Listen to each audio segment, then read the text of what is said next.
Live. Alrighty, good morning, everybody, and welcome back to Stone's Whisper, episode number something. We're getting up there. Actually, I was thinking about this. Like your levels are up there. We're getting into like higher game levels, but not quite upper tier yet. But we will get there. Yeah. But anyway, yeah, Session as I number was like planning the 35. session, I was like, ooh, I can throw some cool stuff at them now. I mean, you haven't leveled us up recently, hint, hint, but Oh, I haven't, have I? no, we're still level 7. Oh my god, you should have leveled up at the end of the last thing. Like after the oh my god, my brain. After the auction and you did all the investigating the house and everything, that was your Yeah, level. that was over a session ago. Yep. Okay. I thought I had leveled you, and I clearly No. have not. Do you guys want to spend a moment leveling Okay. characters, or do you want to quick level up time then. Yeah, we can do that. Sorry, guys. All good. Is this a problem? When you don't have I'm a in book some to remind campaigns you? where we level like once a year, so truly I'm like, Oh. whatever. That's kind of fun because they're like, 6-year campaigns. But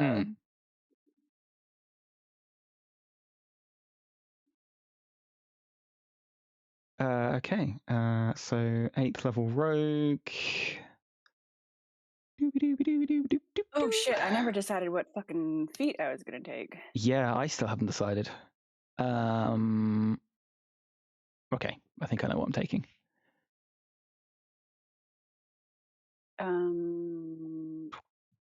This is fine.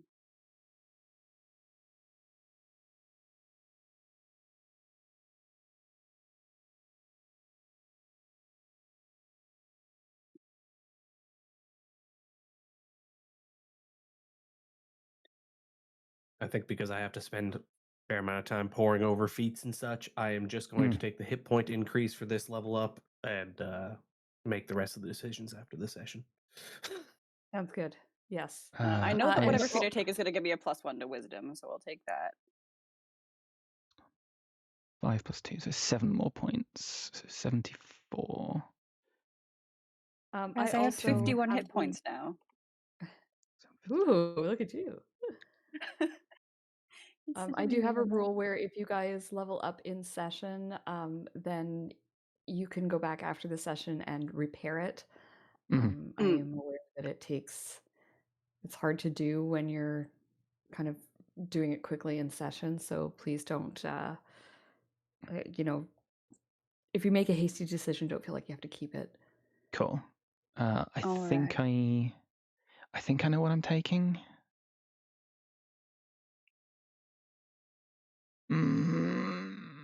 It's definitely a +1 to Dex, but there's like 4 different feats I've been considering for the past several months. It's same, mostly because I don't know which one I want to cause more trouble with.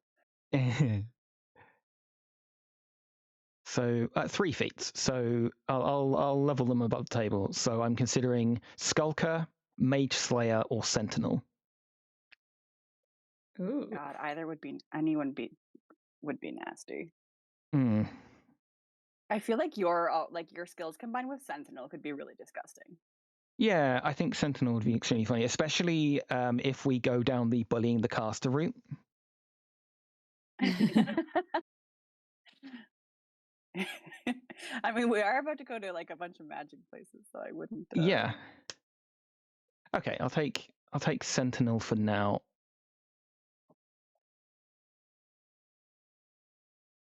Feat. I know I'm rogue. taking a feat that gives me +1 wisdom, so I'll just add that now, and then I'll decide in a second. I'm torn between a couple, actually. But I thought, I don't know.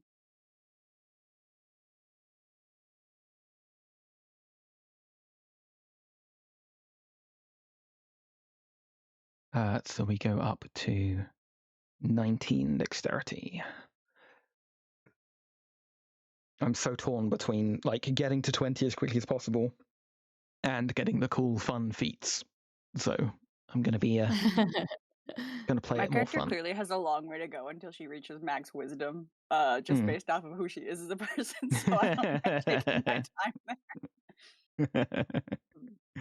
Okay. I feel like if this is it and she's hit 20 and as wise as possible, we're all fucked. Well, I mean, if I was gonna say, yeah, if she doesn't get any wiser by the time we're at level 20, then we do have a problem. If she gets to 20 wisdom by then, hopefully she'll have the wisdom to prevent the atrocities she can commit. Well, the thing is, she has the wisdom to recognize that the consequences of her outcome of her actions, but she also then just decides it's worth it anyway. So, you know.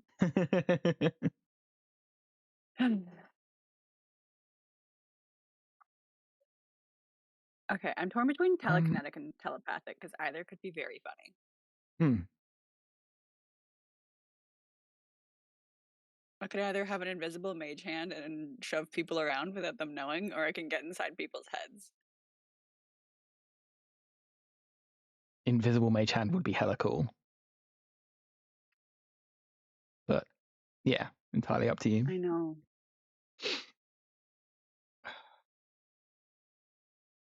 I don't know.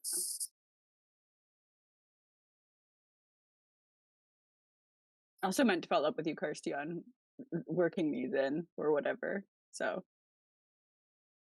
oops.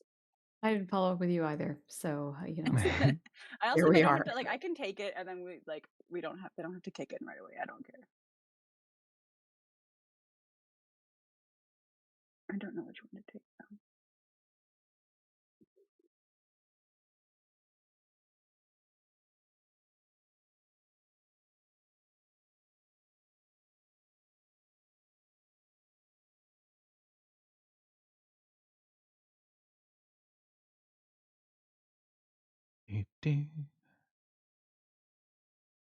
Oops, We want free I'm not supposed detect to share this thoughts. That feels useful. That would be incredibly useful for investigating stuff. True. Let me just check detect thoughts in 2024 and make sure I don't hate it.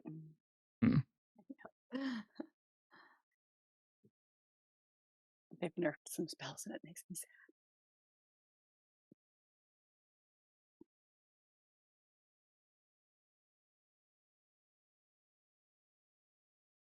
Okay.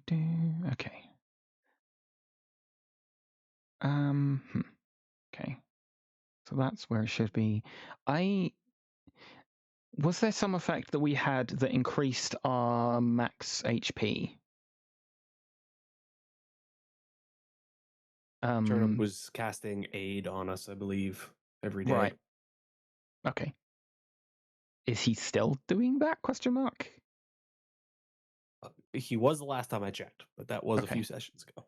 Okay. I need to double check what the effect of that is and update that, because that explains why I've got a recording of my max HP and a different hit point maximum.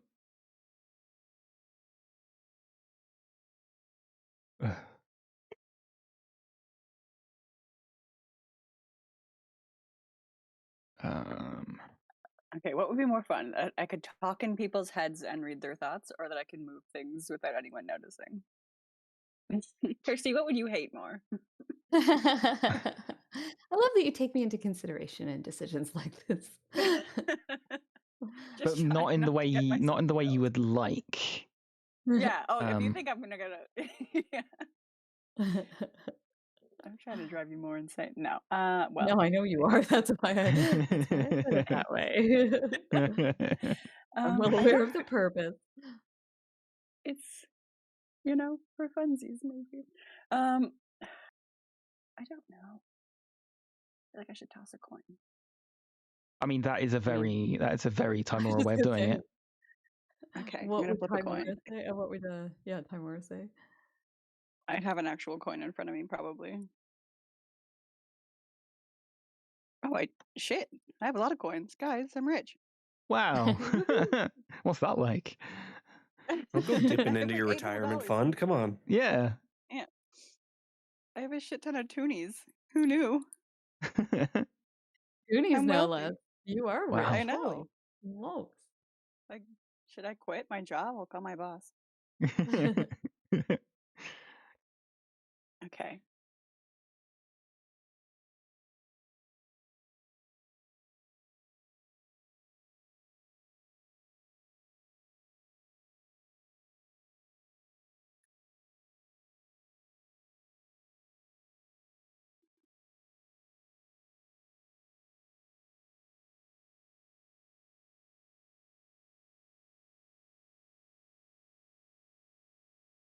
Right.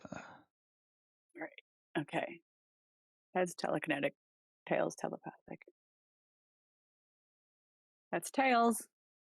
Telepathic. Okay. Telepathic.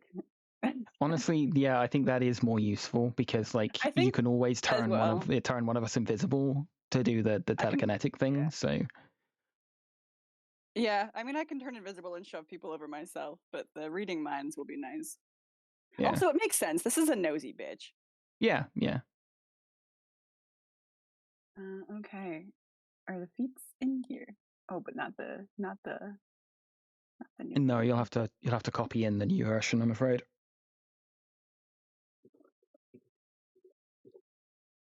Although I don't think much has changed wording wise from the old one to the new one.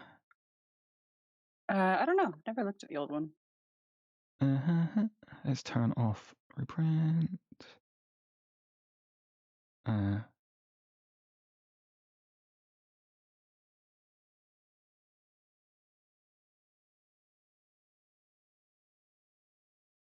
Yeah, no, nothing much has changed. So you can probably just copy in the 2014 version if it's there, Yeah, it's all good.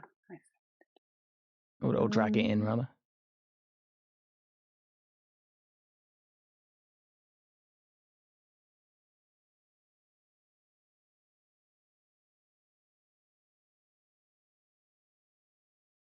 Yeah. Okay, I have detect thoughts prepared always and can cast it once without a spell slot or components. Mm. Oh, that's Oh, nice. boy. I can also use spell slots to continue to cast it. Yes. Yeah, that's what they've done with all of those. Feats that give you spells. That's really nice. Yeah. This is what it does.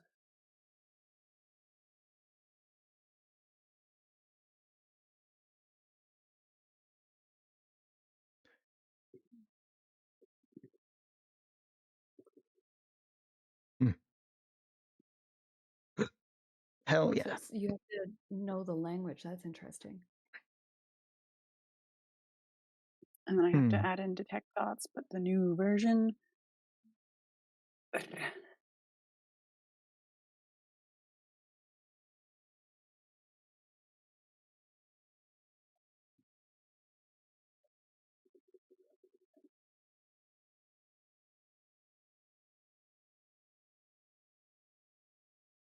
Interesting that it's only one-way telepathy as well.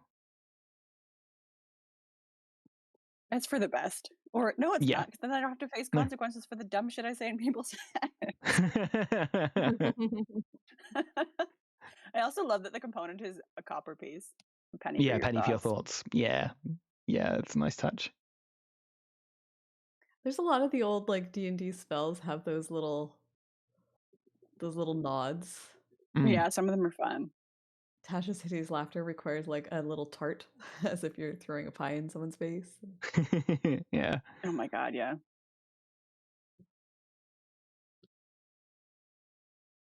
And like Fireball requiring a thing of I think it's a piece of guano, bat guano, if I remember rightly. Yeah. Being that's where they initially got saltpeter from to make explosives, or like the niter, or what? Yeah. All these little things. Yeah. I actually played a wizard once where I didn't use an arcane focus, and I used the spell components. Oh, that's cool. And it was was kind of fun, like talking about, like all the shit that you have. Yeah, it was. It was like it was a nice way to kind of like flavor the spell as I was casting it, and I would like be able to like sometimes pick up random stuff as we were traveling, and I would take it with me as like a spell component for later. Mm. And then when I was learning spells, it was like I would start collecting the materials ahead of time, and I would be practicing with them. Oh, that's cool. Yeah, it's a fun way of flavoring that. Yeah. I've always loved when you're playing a wizard, even if you do use an arcane focus, if you've already picked like the next set of spells that you're going to learn, try and flavor it, because like imagine the wizard has to use the components till they learn how to cast the spell, and then they can use the focus instead. Mm. Oh, that's that neat. makes sense. Yeah. That's a cool take. I like that.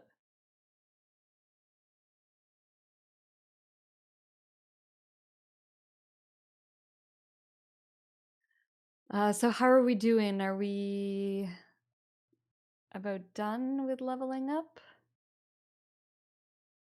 I am done. Yes, I'm just making sure I have spells prepared. Yeah, I'm done. Yeah. I Chang... have more hit points and more charisma for now. Nice. I may change it later. Okay. Cora gets such a bad Chang... hangover, it makes her telepathic. Thank you. Yeah, Chang currently deafened, so not sure. Might have been called away for something, perhaps. Oh yeah.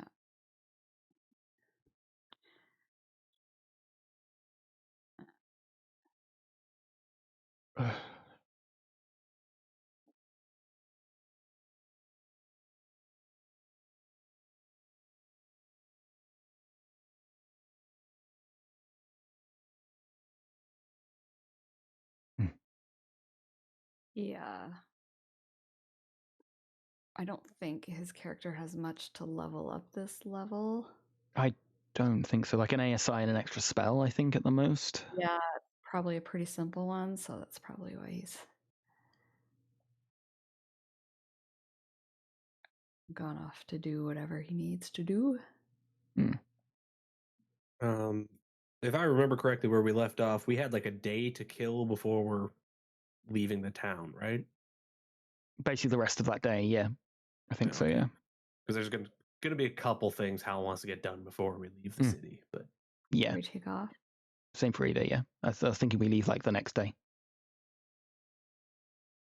Do we want to go through the I was just gonna say, should we do the recap while we wait? Yeah.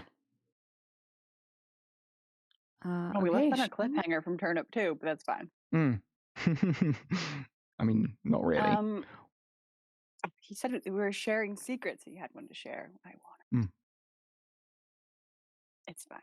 Anyway, yeah. So last session, I believe we started off by we were debating casting divination, and then there was a brief conversation on what counts as an offering. So after some conversation, we cast divination with a set of stolen earrings. I don't know who picked those up. Couldn't have been me. And yeah, we asked where to find the murmuring shard, or rather, where the murmuring shard that was stolen from the auction yesterday. Where is it located now? And another stolen item of Cora's gave us the answer. I have a lot of stolen items. It's fine. Yeah, the little pirate coin spoke and gave us a riddle that basically said it was on a ship on its way to Thay, but not to seek it there. The answer that we are looking for is in Candlekeep. So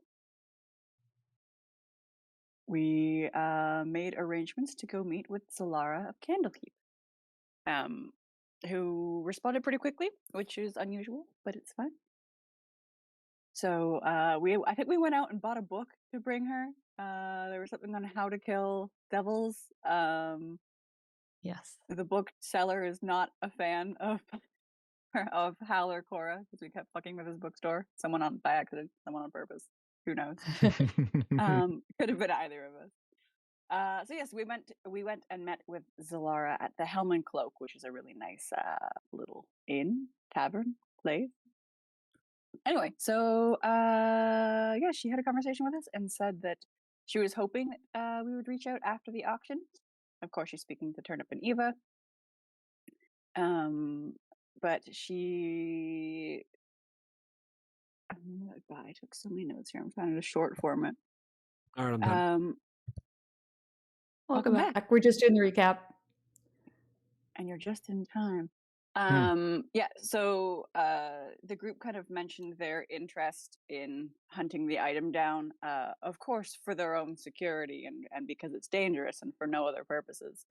They have to protect their interests. She kind of saw through our bullshit a little bit, but decided to trust the group and confirms that Candlekeep's theory is that the Murmuring Shard was in the box, but they also don't know how it ended up there. So she, or Eva dropped that it was on its way to Thay, and Zalara confirmed that she also had intelligence that it is headed in that direction via ship. And she said that we're going to need permission to go into Candlekeep. That not even she has, so we're going to have to bring a real good book to bring as an offering to go there, and she knows of one. She has been researching this book called Human of Destruction. It was written by a seer, and it was all the ways that the world could possibly end by humans, and could be used to stop those as well. So it's a very valuable book if it even exists. But she thinks she may know where it is if it exists, which is of course deep in the Grey Peak Mountains, a very convenient place for us to head to. So we talk about she can get us fairly close, or at least transportation to make some of the way there. So if we go and do that and then head to Candlekeep, then she will see about attempting to sink the ship, which I love that for her. I kind of wish I was on team sink the ship, but it's fine. Team sink the ship, team recover the book. Oh. Anyway, so it will take her some time to get some of the stuff ready. She's going to provide us with a scroll to operate this set of ancient stones that you can kind of teleport through. So she's going to get some stuff ready for us. It'll take her some time, but she'll have them sent by the manor when they're ready. And so the group headed out to buy some better gear, some cold weather gear, some better stuff. Hal got better armor. Eva got some lockpicks. And I think we went back at the mission. Cassandra said she could get the group to Daggerford, and then we got a letter just as we were about to, plot our next move. Eva got a letter, rather, from Amelia, and it was that she has been killed by the Apaches. Womp womp. Well, that's unfortunate. It was one of those, if you're reading this, then I'm dead. It was also a warning about that the Apaches are hunting Eva, and that the amulet that was yoinked by Milton was something about a bloodlines vessel, and it was maybe about Eva. Yeah. So that was a fun. I'm sure that's not going to affect her in any way, shape, or form. But she did tell everyone her real name finally, Katerina. So that's exciting. But we're all still going to call her Eva. And this is important because as we were leaving, wrapping up, Turnip said, "Since we're sharing secrets," and then trailed off. So God damn it, Chang. He then asked if this outfit made him look fat. So I think that was the secret he was asking us to share with him. I forgot about that. I don't think we're getting any No. secrets out of Turnip in a hurry. I'm sorry. I'm gonna hold him at gunpoint. I'm gonna invent guns really quickly, and then I'm gonna hold him at gunpoint.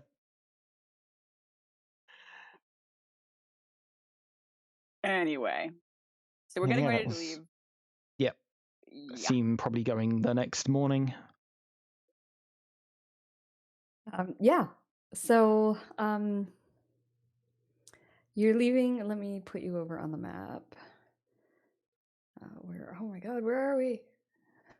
Here we go. Baldur's Gate. The problem with giving me all these folders, which I love to arrange my maps, is that I now have everything in folders, and there's too many folders.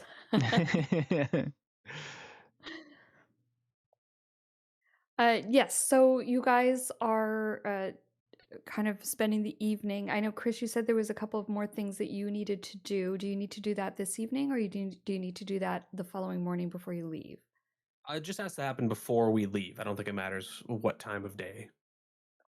Okay, then we will move ourselves on to the morning. I could say Eva probably before Eva probably goes back to her room once we've had that conversation, and then that evening I do have something Eva's going to do before we move to the next day. Oh, okay. Well then let's go with that. Yeah. So as the house is kind of winding down for the night, she goes down to the kitchen, and she's visibly been crying. She's not in the best of ways. But she goes looking for just like a bottle of wine or two. Yes, absolutely. There's a little wine cellar in your house.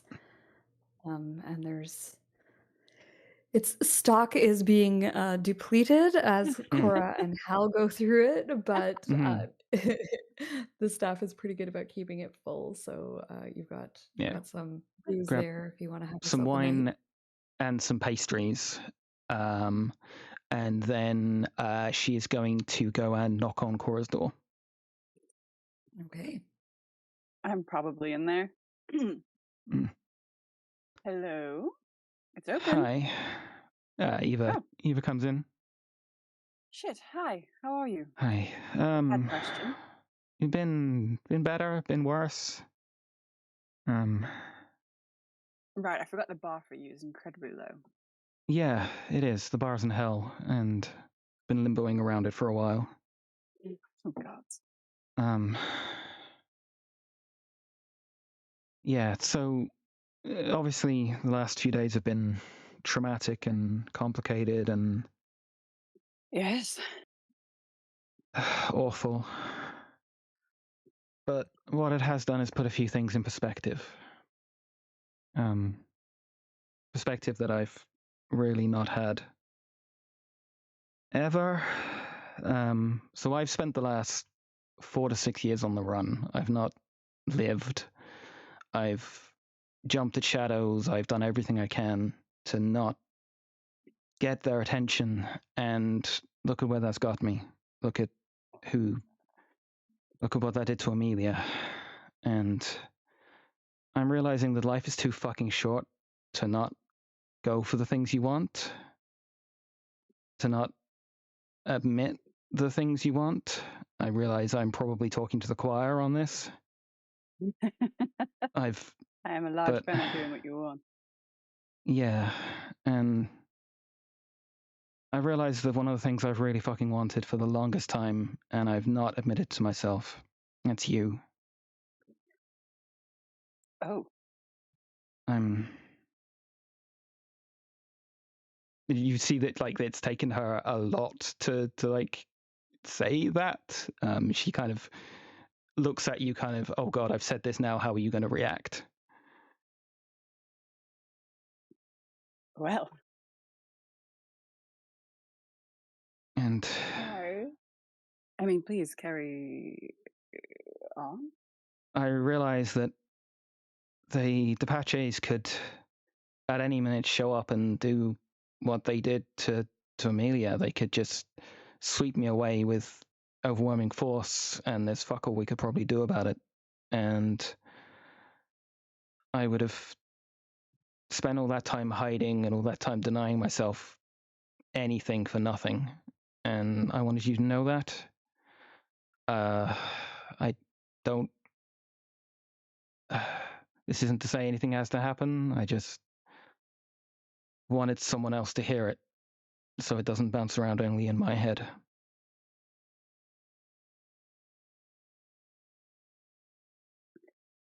That's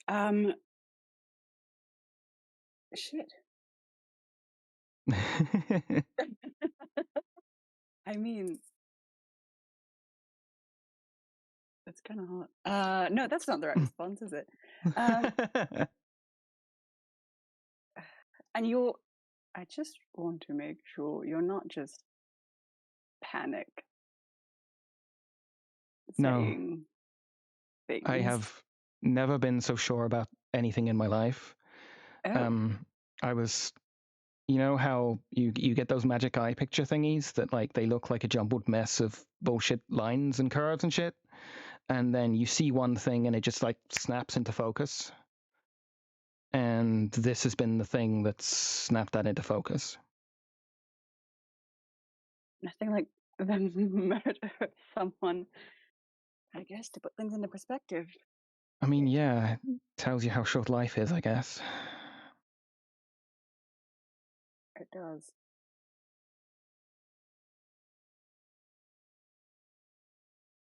I have a lot to think about. But you've got wine and treats. You want to come in? I would love to. Please do. Okay, she does. Hmm. I don't know. We'll see where wine and treats lead. Sure. You're talking to the queen of bad decisions.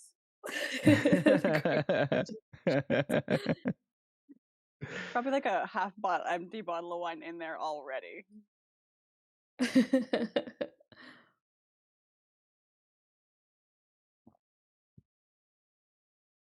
Yeah, so you guys have some wine and some treats and some conversation. Hmm. And then we will shift things along to the Yeah. following morning. Mhm. And when you wake up, you're feeling optimistic-ish. You've got ish. Ish.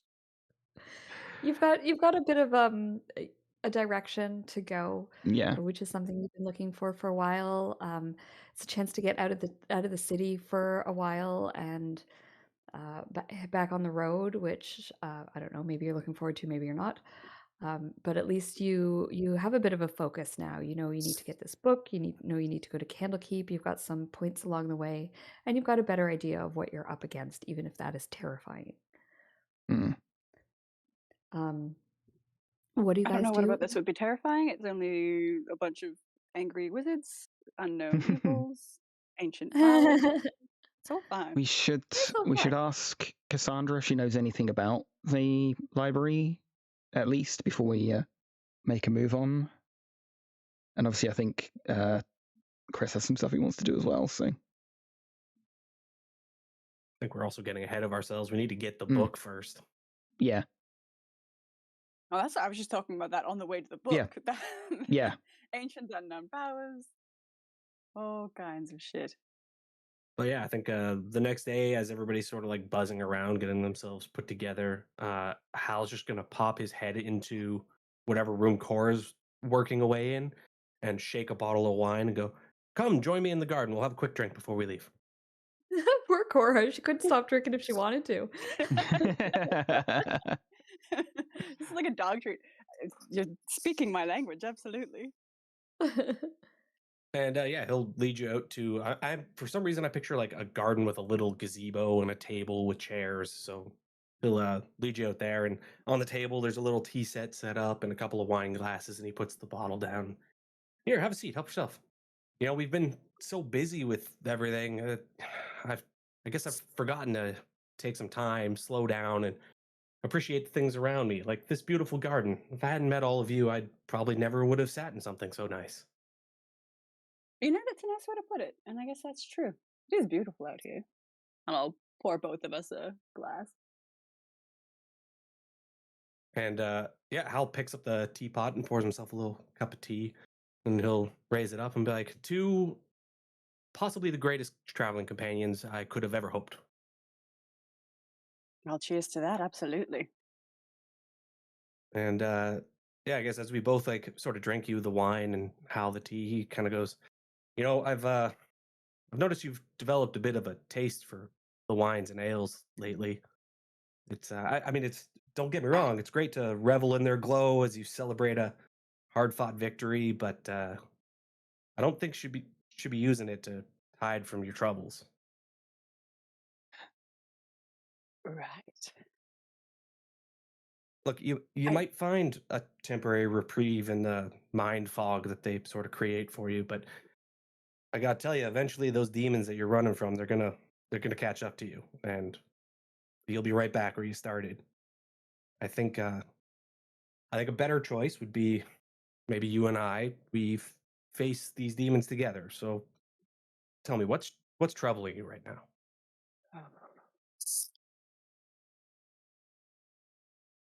I mean, I don't do violence. And I have had to. In extremes. in the last little bit. I watched someone's eyes melt out of their face because I did that a few days ago. There are God's damn devils at every corner trying to kill us. So I'm not saying I wouldn't do it again. I feel like I would pick this every time, unfortunately. I don't know what that says about me, but it does keep one up at night. Yeah, I mean, I get where you're coming from. It's I think a lot of people look at me and think I relish the violence and the killing and the gore that we go through. But whilst I may enjoy the fight, and there's no better feeling than a tough fought victory, I'll level with you. I detest the killing. It's unnecessary, I think. But in some cases, it is our only course of action. From what I've heard of the incidents you've been caught up in, it was you or them, or in some cases, us or them. And I want to say I really appreciate you looking out for the rest of us as much as you do. And I feel perhaps I haven't been shouldering enough of the burden. So going forward, I will do everything in my power to make sure that you don't have to commit those acts of violence. I will do it in your stead.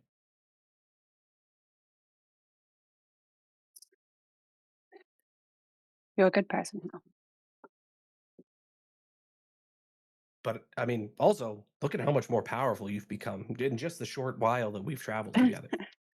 I mean, that's true. I didn't even think about doing some of the crazy shit that I can do. But All of us, really. You've also unfortunately had to learn the unhappy truth that the power that we gain comes with burdens, and I think yours may be the hardest to carry, as it's your burden to make sure to protect those who are weaker than us or yourself, and in many situations that seems to be you protecting us. So thank you again. And he takes a little wooden box out of his pocket and puts it on the table in front of you. Yeah. I'll open it. Inside is a beautiful little fountain pen. Oh.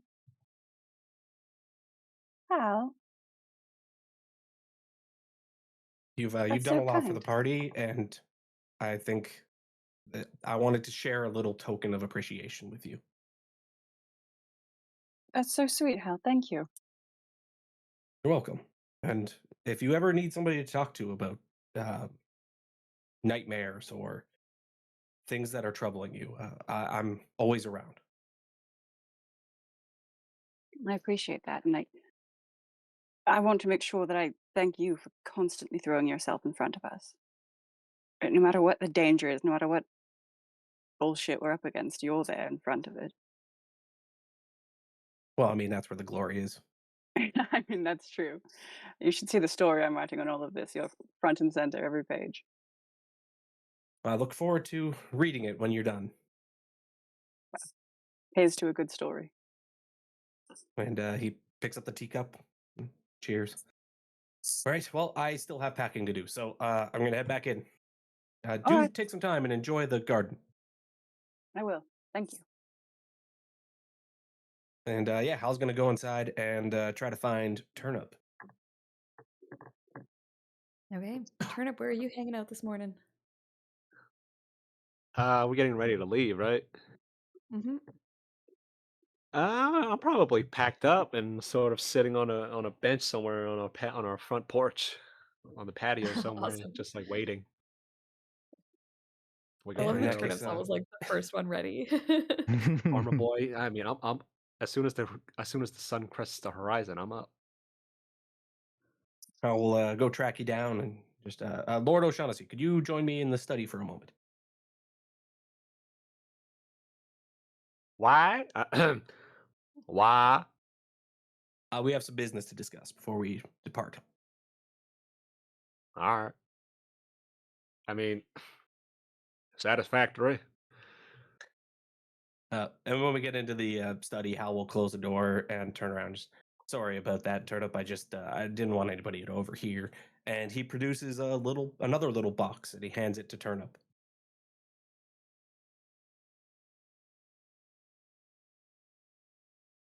Can I open it? Yeah, it's yours. I wanted to. I know how difficult the last little bit's been. You taking on the role of the lord of the house and having to play pretend as a different person, and I wanted to make sure somebody expressed all of our gratitude to you for it. I ain't gonna lie, it's pretty fun. Tucker. I think Tucker's onto something when he said he want to be an actor and all that. I'm kind of, I find it pretty fun. Oh, I'm glad to hear that. Still, it's a I'm gonna massive open it. burden. So, and inside there's just a little fishing lure. It's for some reason I picture a Clio spoon painted yellow and red. Ooh boy, yeah, she's sure pretty. Hey, thanks for that, big guy. Well, you're welcome. I wanted to make sure I got it to you before we left on this trip because I figured you'd want the opportunity to fish as we travel down the river. So, again, just a thank you from all of us to you for stepping up so much and filling the role of the party leader. I appreciate you being a muscle. I appreciate the opportunity to be the muscle. So, just try not to step on my toes. The glory seeking. You're always up there and make me look bad. Oh, don't worry much about that. It's not really me doing it. Yeah. Shoot. Hey, I'll try my best. I'm pretty good at swinging the old thing around. You know what I'm saying? More Hal ways has than like a one. Hal has a sort of quizzical look on his face. Like, do you have a twin or something? I'm pretty sure it's you that's been doing it. Yeah. I know. Okay. Yeah. Well, Well, good luck with the fishing. I hope that lure works for you. you know what they say. You know what they say. The power that guides your hand to righteousness. Uh, You know what if I'm I'm going saying? to be honest with you, I'm not.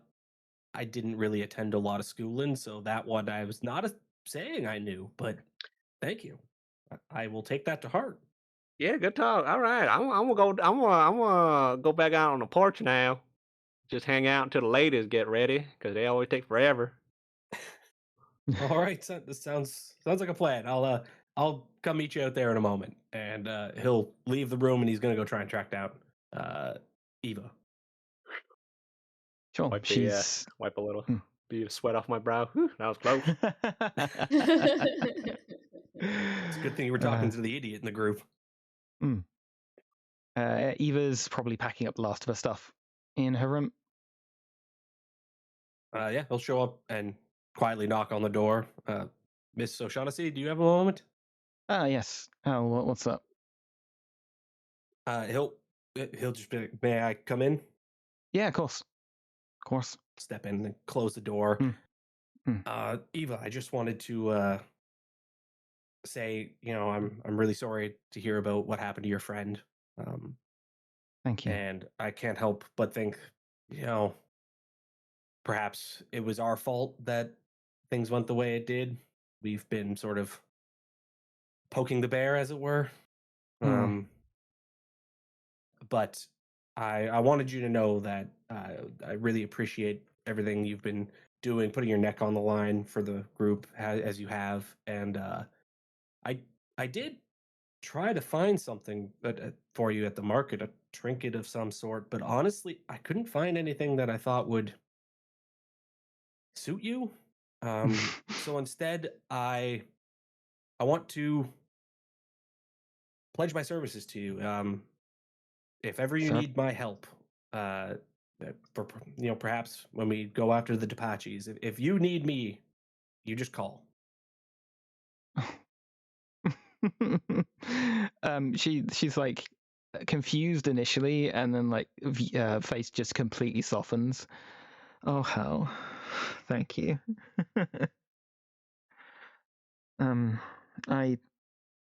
I this is probably not going to make a lot of sense, but I have been meaning to thank you for something as well. So not long after we met, you were giving everyone nicknames. There's a long-running thing in the Apache family. They keep people loyal and on task by giving them a name is a big thing in the family. It's how you get remembered. And for all the time I worked there, all I wanted was to get that name. And then within 24 hours of meeting you, you gave me a name. And I know that probably doesn't mean much to you, but it meant a lot to me. So I want to thank you too. If this is stupid, I don't get attached to people, but you're the closest thing to a brother I think I've ever had. And I apologize if that's excessively mushy. I can go and throw myself out of a window in a moment if you want me to, but Hal kind of like gently wipes a little tear that was forming in his eye and goes, "If I'm honest, I think all of you are like an extension of my family. So it means a lot hearing you say that." Thank you. And then I think he opens his arms up wide, like, if you want a hug. Yeah, she hugs with like a microsecond of hesitation that she overrides. She hugs. And he'll like pat your back and be like, "Right. Well, Turnip is literally counting the minutes that it takes you guys to finish packing, so we should probably hustle and get down to the porch." Yeah, I'm basically done. She like picks up her pack, and you see that the room is like spotlessly back to how it was when she moved in. And yeah, okay, ready. All right, and Hal heads down, and I sort of just picture us, for whatever reason, all assembling on the porch, and Hal stands there, staring into the horizon with his hands on his hips, like, smell of adventures on the air. Freeze frame. Freeze frame credits. Right. Yep. So, first of all, if you don't have inspiration, I know humans get it every day, but take it, please, for some absolutely lovely RP. I like that our party is coming together as a group, has come together as a group. It's nice to see. There's nothing like trauma to bond you. Yeah, exactly. Don't worry, we'll be Trauma bonding bonding. more very shortly. Wait, what? And then we're teleported out. Who said that?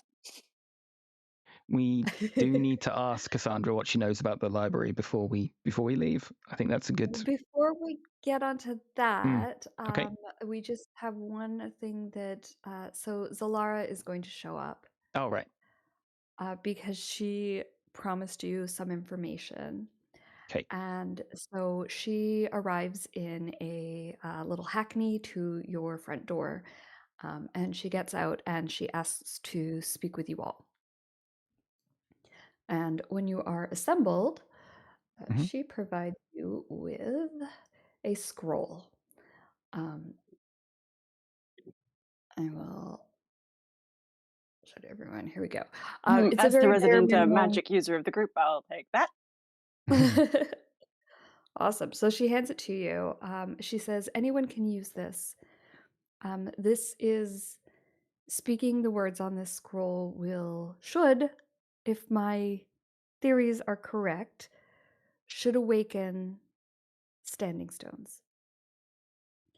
I have learned that an ancient civilization, to be honest, I'm not even sure what civilization, raised men here, standing stones, think Stonehenge, all around Faerun.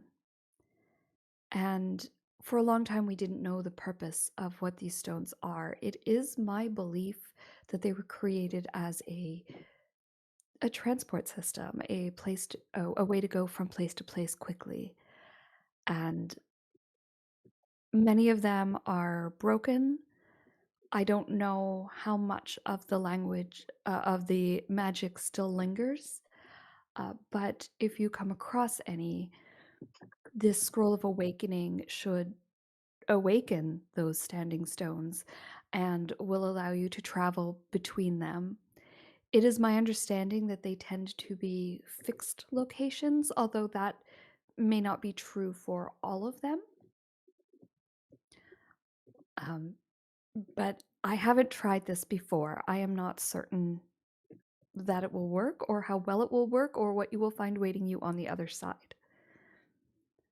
I do know that there is a small circle of standing stones outside of Succumber, and you can use that to travel to a town called Parnast, which is in the Gracepeak Mountains. And from there, it shouldn't be too much of a journey to get to the location that I have shown you, where I believe the ancient library once stood. Heck, you might even find more information on these standing stones at the library. I believe it's possible that the same civilization built this library. Interesting. Just to confirm, is this a one-way ticket, or does this work multiple times? This scroll specifically. Once the stone is awakened, I am not sure. You might need to awaken it again in Right. order to use. It depends on how much magic is left in these menhir. But it may stay awakened, it may shut down, and you may need to reawaken it. But it is not a one-time, one-way. I mean, And can we the use the scroll works scroll? multiple times? The scroll, yes, it is not a magical scroll. It Right. is simply the words that are required. It is the password, basically. All right. I'll hold on to that. Okay. Do you know anything Okay. more about the library? What we might expect to find there? The library has been sealed for a very long time. I can also tell you that it is a magical library. It was once a great place where many wizards studied. I can only imagine who or what has taken it over the years. I do not think it has had one purpose. I do not know what state it will be in.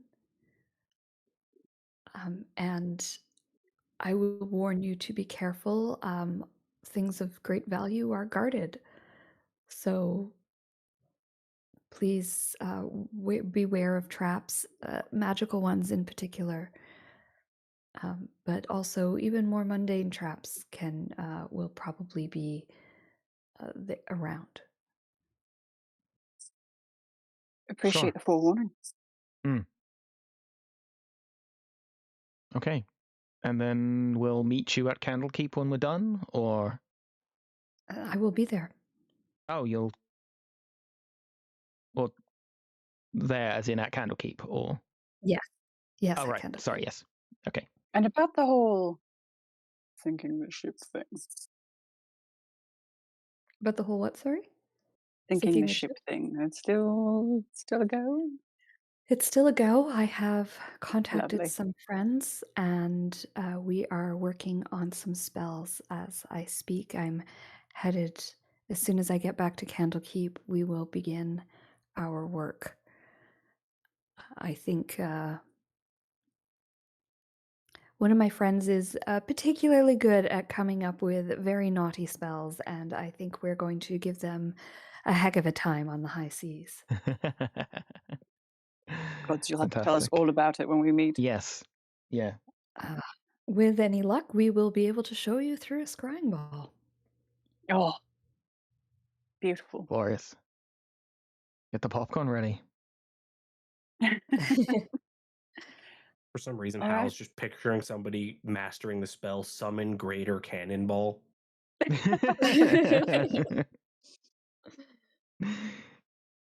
Now I 9th level am meteor too. swarm, but it's just cannonballs. It's just a whole boatload of mages with a catapult ready. Now we're talking. All right, so Zalara is going to take her leave. Mm-hmm. And you guys said you had a couple more things you need to take care of. Is there anything magically that we want me to prepare specifically?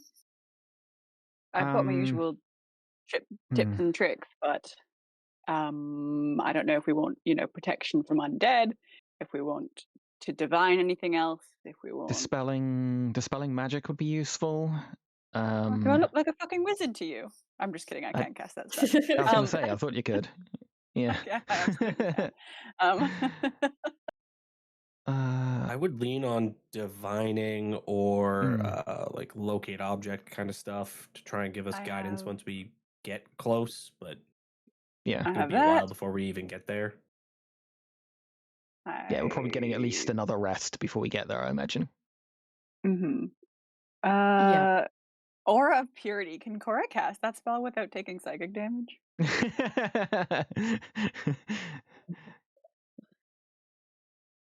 I feel like casting that would kill her.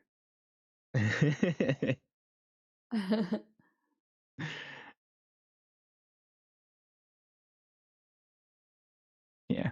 Does that seem useful? I mean, I don't know what the fuck we're gonna face. You had prep banishment, but I know if we gotta fight anything and I banish it, Hal's gonna be sad. So I don't. Yep.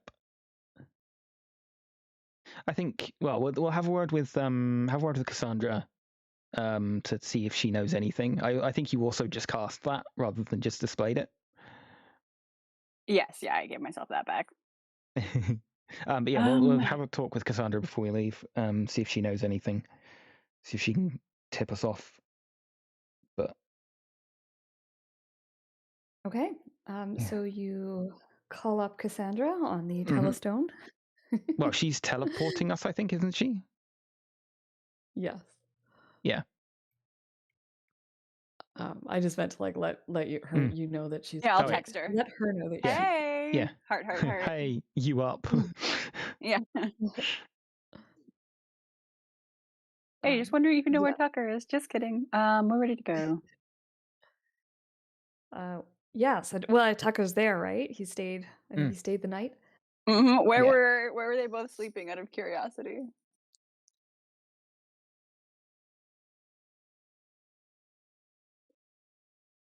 We've put Chang to sleep. Why are you asking me? Where Tucker was. I don't know where Tucker was. You're the DM. He's just my He friend. stayed the night with you guys, remember? Yeah, was Cassandra there? She's coming. She's about to show Oh, up. I thought she was here too, and I was curious if they stayed separately or not. Otherwise, we would have just. I see. Yeah, otherwise we'd have just have a sleepover in my room, just like old times. Yeah. So Cassandra shows up, and she gets ready to teleport you guys. And you said you had some questions for her about Candlekeep. Is there anything not Candlekeep, the library that we're going to. I'll give her the details of what we're looking for, and ask her if she knows anything about that. And I have one more thing to ask about that, about slightly related when we're done. Cool. Oh, don't forget to three use, or rather the two use. What's your name again? Ava and Hal. Switch your HP maximums to the a new amount. Oh right, yeah, it's plus 15. Okay, 59 plus 50. Cool. I asked earlier actually if what that was. I couldn't remember. For 8, because I'll be casting that. Okay. Okay, so yeah, you want to ask her about. So I misunderstood. I guess I thought you were asking. You said the library. I thought you meant Candlekeep Library, but you mean the library that you're headed to. Yes.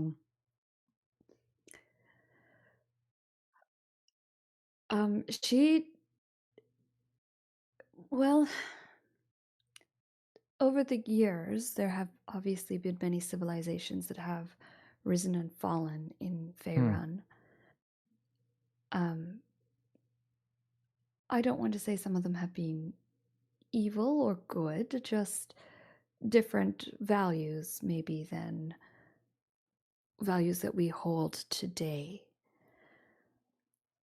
I don't know what the values that this ancient civilization would have held, but I can tell you that people protect what they believe is precious, and if you build an entire library dedicated to it, then there will be protections in place.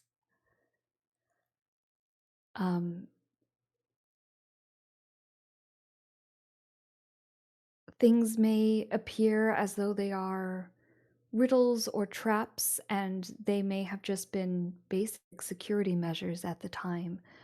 But without that knowledge, these simple security measures could be very powerful, so you will need to be careful. Do we get to watch everyone try to solve a riddle? Fantastic. The other thing I will say is that I highly doubt, whatever Zalara says, that this library has been 100% undiscovered all this time. It is more likely that it has been found and used and reused over the times, so I would not expect it to stand empty. Hal, I suspect your services will be needed. I look forward to it. Okay. More than that, this book that you seek,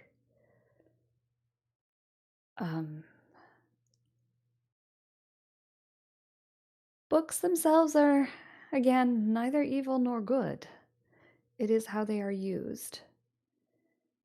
And a book called Human of Destruction may be powerful or not, but you may want to consider whose hands you put this information into. I know Zalara is saying take it to Candlekeep and give it to them, and Candlekeep is a good repository of knowledge. But the people there have agendas as the same as everyone else, and you may want to consider what you are offering. Sure. We'll work that out when we get it, I guess. You know, come to think of it, we're about to go into ancient place and pick up ancient, possibly magical books. Should we stop at the market and get like a lead-lined box or something? That's probably a very good idea. That's very smart. I also to contain we don't know how big the book is gonna be. Is my one concern. like, I don't know, large tome sized. We could give that a try. We can make the box probably as tall as the pack that Hal carries, and like half as wide, kind of thing. If you're okay to carry it. Oh, I'm I think you're the only one that could.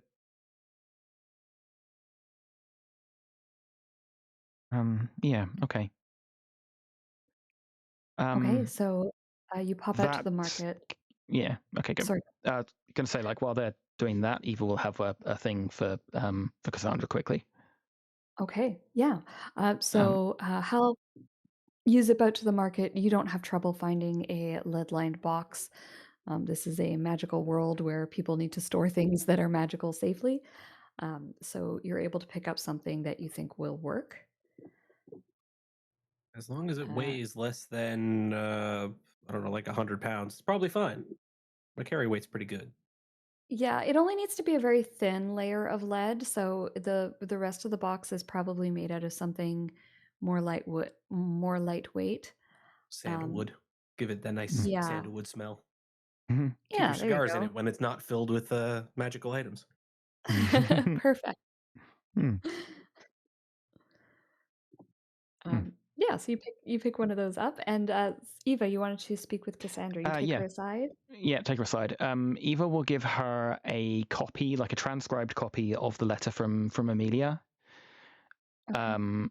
Actually, it's probably just going to be fully transcribed at the moment. She hasn't got the brain to like redact it Edit. down. Yeah. And it's like I received this. It's obviously not the original, from a very close friend of mine who was on the run from the Apaches herself. I think, I mean, if she sent it to me, she's been taken by them.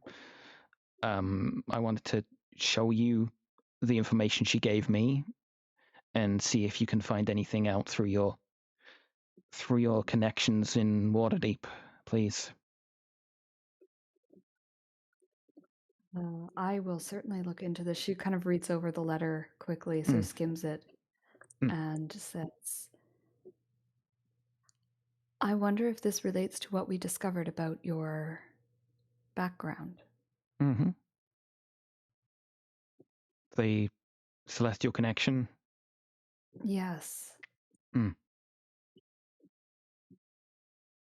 I will look into this, and I will Thank you. let you know if I find anything out. Thank you, that's appreciated. All right. Good luck on your journey. Thank you. And I'm ready to teleport you to Succumber whenever you are all ready. Okay. Eva's ready when Hal returns. Hal probably gets back and then stops by the kitchen, grabs a quick sandwich, and then it's like, all right, we're good to go. We're good to go. Yeah, make sure we've got some good food for the road for at least a couple of days. Again, reminder, I can conjure just like a metric shit ton of food.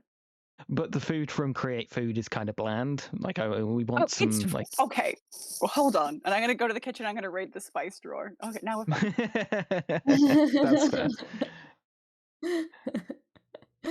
Oh, that's funny. So you raid the spice drawer. Tilda's like, "What are you doing taking all my spices?" I'm trying to keep Hal sane. All right.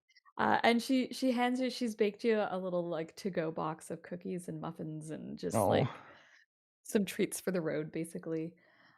She hands you those and sort of says, "Good luck, and we'll keep the house here for you unless we're told not to."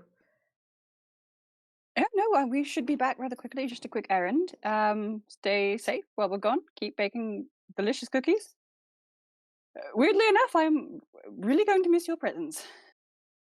I'm gonna miss you too. She kind of gets a little bit teary-eyed and says, "It's been so nice just having people to cook for. You don't get that in hell, you know?" I mean, I don't, and I really hope I never discover that, but I am really glad that you're here, and honestly, you can stay on cooking as long as you'd like. She gives you a great big hug, and you can just like get covered in like cinnamon and delicious, and he's a good hugger. Yeah, fuck it, I'll hug a devil. Give her a hug. All right, stay safe. We'll be back. All right, and with that, you guys travel to Scornable. Cassandra sets out some chalk markings on the floor. She chants her ritual, does what she needs to do, and her teleportation spell is quite smooth. Though, you know, I don't know how you all react to the transition. She's good at it, but that doesn't mean that everyone feels great at the end of it. And you find yourself in the lovely little town of Succumber. Here we are. I think Hal's pissed because when we show up on the other side of the teleportation, half of like the inside of his sandwich falls out on the floor, and he's like, "Ah!" No. That's all right, and I'll pull out a second sandwich that I snagged from the kitchen. I kind of thought that might happen. Here you go. Oh, thank you. And now he's Edward 40 handing 2 sandwiches.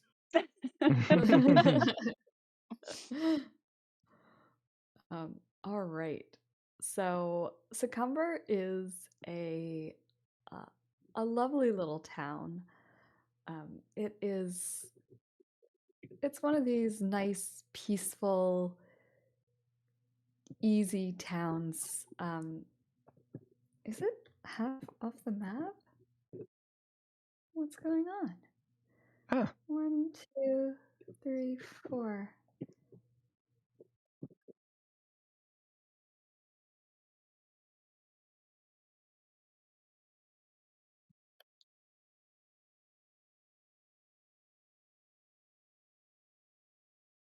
Sorry, there we go.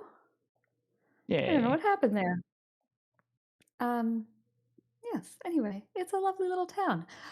Succumber is a border town in a way. It borders the Western Heartlands and the North Sword Coast. So it's welcome back. We just arrived in Succumber. I'm just giving the description now, so you haven't missed much. Other than Hal dropping a sandwich, it was a horrifying moment. Like I said, Succumber is a border town, so there is a wall. It is a walled city with a keep, or well, town with a keep. It's very, very small, and it's sort of the Western Heartlands are a very peaceful place. There's a lot of farming and that kind of thing, and then the North Sword Coast is very wild, very rugged, not as inhabited, and there are lots of monsters and creatures that live there that occasionally come down this way and raid and for looking for food and supplies, that kind of thing. Hence the walls and everything. For the most part, Succumber's pretty I don't want to say untouched, but they're pretty good at keeping that at bay. And so while most people here have seen combat, pretty much everyone is capable and everyone is required to, if they are capable, they have to be able to defend the town if needed. But that hasn't been the case in a while. And when you arrive, you probably kind of turn up. Probably she would teleport you kind of like to in some of these farmland type areas just outside of town so that you don't just pop in making a bit of a stir. So you've got a little bit of a walk to get into the town. What else can I tell you about Succumber? It sits atop 3 hills. And there is a river here. This is the Unicorn Run. And there is a bridge that connects Succumber to the mainland over the Unicorn Run River. Great fishing here, Turnip. You've probably heard about the fishing in the Unicorn Run and how good it is. It might Pretty be sure one of I've those been. places. Sorry, I would have been here. I guess you would, because you're from pretty close by, eh? So I'm probably only like an hour or two downriver. yeah. Not I'm only looking that, forward to everybody in this town sounding like Oh Turnip. yeah, This is gonna be they all great. have to sound like Turnip. Yeah. Yep. I also said in the backstory when my little journey is that I went north towards Succumber and all the way around towards Golden Field, sort of like counterclockwise, Okay. and then that's how I made my way to Waterdeep. So I would have made like a journey, hitting all the points along that road, Along going the up way. and back around. Awesome. Made a big old circle. Tell us more about that. Perfect. Yeah. So you've definitely been here before then, and definitely fished in that river. Yes, sir. Yeah. So you have been told that the standing stones. See this little pond right here? Mm. That's where the men here are. That's where they are known to be. Mm. And so that would be kind of where you're headed. Actually, that one's a little bit big. It's probably, well, maybe they've. Yeah, that's it. We're gonna say that's it. Oh no, they've turned it into a tourist destination. Oh God. I went to the Standing Stones and all I got was this shitty T-shirt. I was gonna say we're gonna have to wait in line and pay like 3 copper pieces each just to walk up to them. So it's funny that you say that because it is kind of one of those places that is used by the townsfolk here. In fact, Turnip, while you were here, it might have been one of the places you stopped. It's just a place where people go. It's kind of treated as a park. People go there to sit and read. So it is definitely, there are definitely people around during the daytime. But I guess my question to you is, do you guys go into the town? Do you just head straight for the Standing Stones? What is your strategy? Ooh, boy, I haven't been back here in a good minute. Oh, turn it. I You can miss sound like Turnip's yourself voice. again. Well, yeah, obviously nobody cares about who I am all the way back up here. In fact, we might even meet some of my cousins of mine. Oh, that'd be fun. Maybe. You I want don't to know pass if through they town then? well, I don't know if they moved or not, but they probably might be here. Only one way to find out. Let's walk through the town on our way over. Hey, listen, let me show y'all. Listen, there's some tourist stuff. Let me show y'all where to get the best eats. Lead the way. The most important thing, you don't want to get swindled. God bless the people That's of true. Succumber. Big city folk, big town folk. They like money more than anything. Well, just like all the other places we've been. We're all still dressed like we're dripping in gold. We just came from our noble house. So I was gonna say Hal has changed into like traveling clothes, so he's got his armor on, which probably is more flashy than it would need to be normally, but he's got like a regular traveling outfit on underneath kind of stuff. Eva's glamored her armor to just look like traveling clothes. Perfect. Okay, so you're all looking a little bit more like you fit in these days. Yeah. I mean, In this Turnip's just area? wearing. He's just wearing whatever. He's just wearing what he used to wear. Right. Okay. Same clothes, same shirt, same tunic, same pants for the last 8 years. Awesome. he doesn't realize they're ashes by this point. I was gonna say Hal's blown away at the thought that pants could last 8 years. He's like, I chafed through the thighs too quickly. Thick thighs save lives. So Turnip, where do you take him? Well, I don't have a name for you, but I'll take him to the place I enjoyed most when I traveled through here, eating at most. Your cousin's house. Here we go. Let's meet his cousins. Yeah. Oh, thank you, Cassandra, by the way, for constantly teleporting us around. Yes. Oh, she's still with us? She- Oh, yeah. Thank you, Miss No, Cassandra. she takes off. She Oh. says, "Oh, you're very welcome," and she zips back to Waterdeep. She's got things to do. She's busy. Oh, wait, She's got Tuckers to do. did she remember to get Tuck? Big Tuck? Oh yes. Oh, she Oh, didn't yeah. forget Tuck. Oh, don't she's you got worry. Tucker all right. Oh, Eva's given Tucker the book that he asked for. Oh, lovely. Okay. The Aw. the book of like plays and things. Yeah. Yes. Sonnets and yeah. Love it. Awesome. All right, once she Right. disappears, I kind of squint. You know, I ain't gonna lie to y'all, cause I don't like them gossips. I don't like to cluck like a hen. But I got this funny feeling that Tuck and Miss Cassandra might have a little bit of a crush going on. With each other? Yeah. No. Well, Hal's just Tuck's like, I don't see it. Say it ain't so. I think Floored by this. I'm not gonna say anything definitive, but I think Tuck's got eyes for Miss Cassandra, which is probably kind of unprofessionals. Well, you know that word. Cause Mhm. you know, cause she's like hiring him and stuff, and he works for her, and I don't think Well, that's he's very. doing like contract work. It's not like he's like a subservient or anything. So I don't think it's bad. Maybe Honestly, he I likes think it that. could be cool. Oh, Sorry. maybe he does. I thought they were just friendly with each other. A bit I friendly thought and then so, but some. well, you know, Big Tuck, he's a bit romantic kind of guy, you know, like moonlight under a tree and all that stuff. So, and he Oh, wants to be I an hope actor, so. so I don't know, you know. Oh, they'd be a really sweet couple. I hope so. That'd be cute. Yeah. Well, if that's what he needs, if that's what he's aiming for, somebody's gonna have to teach him how to wield a sword or something.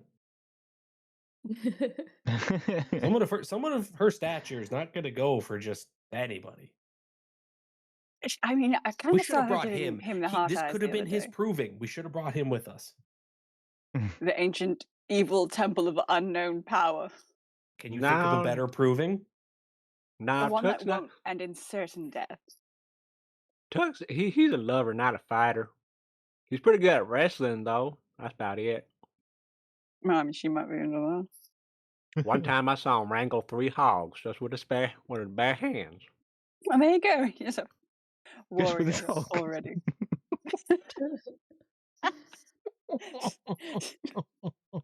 Mhm.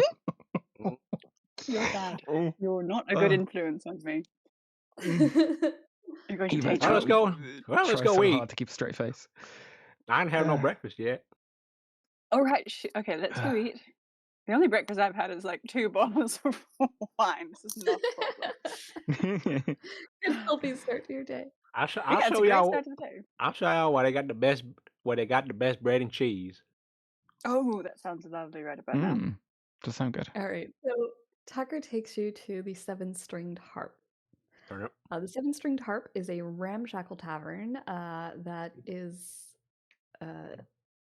sort of situated next to a pond.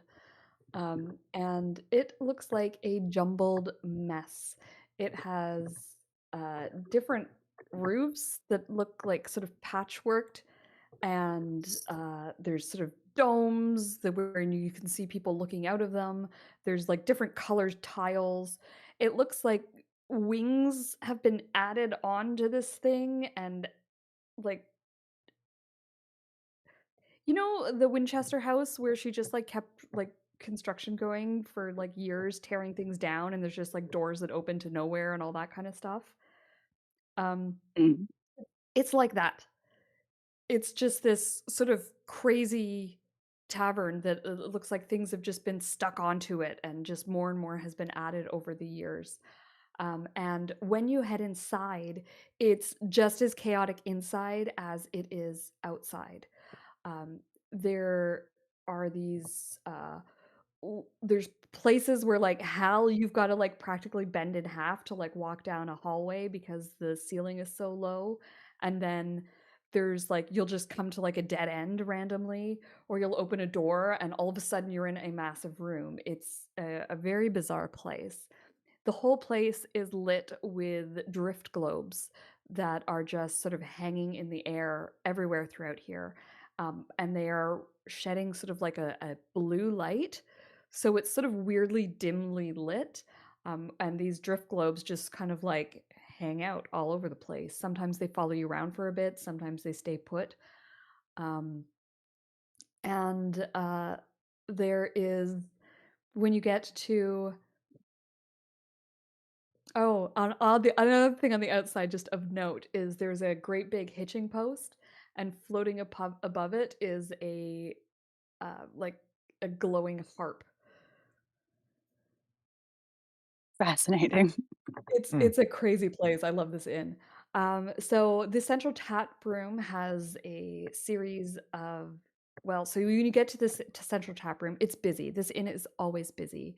And the other thing that Tucker you would remember from last time is there is always someone performing here.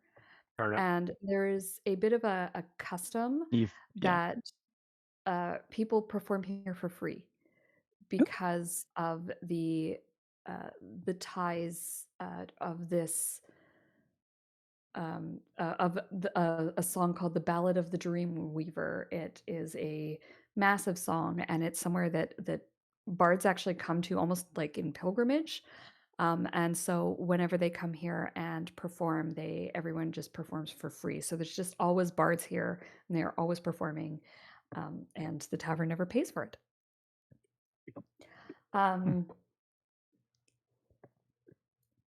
The other thing that you notice is when you kind of sit down at a table, the serving staff come out of the walls, literally. You just see people sort of like they'll move a tapestry aside and step out, and you realize that there is a whole series of hallways and things that are kind of lying below things. People are coming out of like holes in the ceiling and through the floors. It's just a bizarre place. But the food is great. The music is pleasant, and you have a chance to sit and have a nice breakfast before you head out on your next mission. Well, shit, I love it. Yeah, weird, but seems fun. I'm telling you, everything chaotic is better. Hal's super on edge. He doesn't know like where to sit to be able to keep eyes on doors and stuff. So he's just on high alert right now. Awesome. See, what I like to do is I'm gonna cut two blocks of cheese, and I'm gonna cut some of the ham. I would have ordered a little bit of ham, salted cured meats. And I'm gonna sandwich the meat in between the blocks of cheese. Awesome. This is what I used to do when I came through here. It's pretty good. Somebody showed it to me. You can eat a lot of these because you ain't gonna fill your belly up with bread. Problem is your farts really stank though. Oh, good to know. All right, I'm looking upwind of Turnip for the rest of the trip. I think Hal ordered 2 quiche, but he's just taking. They're 2 different types of quiche. One's probably like a spinach. The other one's some sort of like cheese and ham. And he's just taking 2 pieces and stacking them on top of each other, imitating Turnip, and then he takes a bite of that. Quiche sandwich. I love it. It's so good. Eva gets like a plowman's type lunch and eats that somewhat daintily. I will tell the server to bring me whatever their favorite weird meal is they have here. Yeah. Cheese sandwich with ham. Sandwich with ham. That's what I do at coffee shops usually. Is I just tell I'm like, just get me, whatever your favorite is, because I don't care. I like everything, and I like to try different. And sometimes they understand the assignment and bring me something really weird, and it's fun. And sometimes they're like, oh, here's a coffee with milk. Shut the fuck up. Dream a little. Bring me something fun and weird, and here's a vanilla latte. Fuck off. So anyway. I guess being on the river here, probably there is a good deal of seafood on the menu as well, and you probably brought something freshly caught from the river. Ooh, all right. By the staff. While you said that, I immediately thought like, oh, smoked salmon, eggs Benedict. I got it. Right? Yeah. Yum. And once you've had your breakfast, what do you guys do? Where do you go? I guess we could just head straight over and get this show on the road. Yeah, go get a look at this set of standing stones. We might not be able to go through it depending on how many people are there, because I imagine doing so is going to draw some attention. Yeah, so we might have to camp out just into the middle of the night. If we activate this and they stay active, are we gonna fuck over the town here? I mean, I hope not. Maybe we go at dark or something. Yeah, that's what I'm thinking. But if it stays active and there's just like a bunch of kids running through it tomorrow, they're gonna get sucked away. Point. Maybe we should alert somebody that we are going to do this, because they can ready whatever martial force this town has. Yeah, and if they don't let us, then that's not an option. We're going through, and they can't stop us. Well, I was gonna say I could just turn us all invisible, and we could go and do it. That I can do that. That's fine. Yeah, I mean that's going to be an option. Let's go get a look at the place first. We'll decide then. Sure, sounds good. Okay. So you travel the rest of the way through the town. Couple of things of note as you go. There's a pretty decent sort of like market-ish area that you can see, and there's a lot of people that this is on the sort of one of the major trade routes. So there's a market here with stalls that change pretty much on the daily, and there's a lot of people here selling their wares. The other thing kind of interest that you note is this town is pretty much 50-50 humans to halflings. So there's a lot of, you'll notice that there's a lot of stuff that is halfling sized. Oh, A poor lot of Hal. the, yeah, I know. A lot of the shops will actually have two counters. They'll have one that is a little bit higher up for humans and one that is a little bit lower down for halflings. Um, and there's just chairs of different sizes and all that kind of thing. Doors with two handles so that either race can easily enter into it. I'm So picturing it's us having to overnight here, and we have to like stack 5 beds together so Hal can sleep. a sleep, right? Yeah, how could lay sideways? Yeah. For I'm whatever Yeah. reason, I was picturing us walking through the market and like a stall manned by a halfling or something standing behind the halfling desk, and Hal just walking up to look at the wares at the halfling desk. So he's basically like keeled over trying to see what they've got. It'd be like knee height for him. Yeah. It's Yeah, so I mean, funny. remember who his best friend is, though. A gnome. True. So Yeah. he's pretty True. used to it. Also, Eva's actually like median height here. She's living her best life. Oh yeah, because she's like what, 5'2"? Yeah, in like a human city, she's short. In this city, she's like right in the middle. Let's go. Yeah, you can actually like reach a lot of tall things that Yeah. normally you can't. Pretty Yeah. exciting for you. Yeah, so you guys head out through the little gate here. These gates are manned by city guards, but they're not stopping people from entering or exiting the town. It's more they're keeping an eye for trouble. Um, and there is a portcullis that is like up right now, but they can obviously bring it down if there is need, if the city is under attack. But everything's open. You walk out without any, questions or what are you doing there or anything like that. Yeah. You just walk on out, and you head on over to the standing stones. Speaking of trouble, we've been in town now for, I don't know, probably at least an hour. I'd like to make a perception check to see if we've drawn any unwanted attention or if people are just like, people passing through town. Yeah, I think Eva would Sure, be yeah. looking for that too, actually. Sorry, yeah. I was Okay, gonna would try like to to- insight check the crowd. Yeah, I was gonna Look say, at I us all think that would actually paranoid. be insight checks. Okay. I'm on it. No, you know what? I'll let you choose. You can either do perception or you can do insight. I will take either role, so just I roll will- what feels better for your character. I'm gonna quietly cast guidance as I scan the crowd. 25. I would like to do a perception check to see if there's anybody I recognize. Sure. Oh. Nope. Oh dear. Nope, not this time. Didn't bump into any old friends. So I guess Hal and Turnip, you guys are looking around, kind of scanning the crowd. Turnip, you don't see anyone you know. You're just kind of walking through town. There might be some people you know here in other locations, but there's just no one that you've run into. Eva, you do notice that there are a few people kind of looking at you, but nothing kind of crazy, nothing that stands out and makes you feel any cause for concern. Okay, she's specifically looking for crime, like from a life on the streets point of view, like that we're not getting the attention of pickpockets or anything like that. No, so you definitely do see people who are, helping themselves to things from market stalls and that kind of thing. And you see a couple of markings on some of the market stalls that would indicate to you that these are potential fences. But you don't get the idea that there's a formal guild here. There's nothing on buildings. It mostly seems to be people passing through that are willing to purchase items or sell items of questionable origin.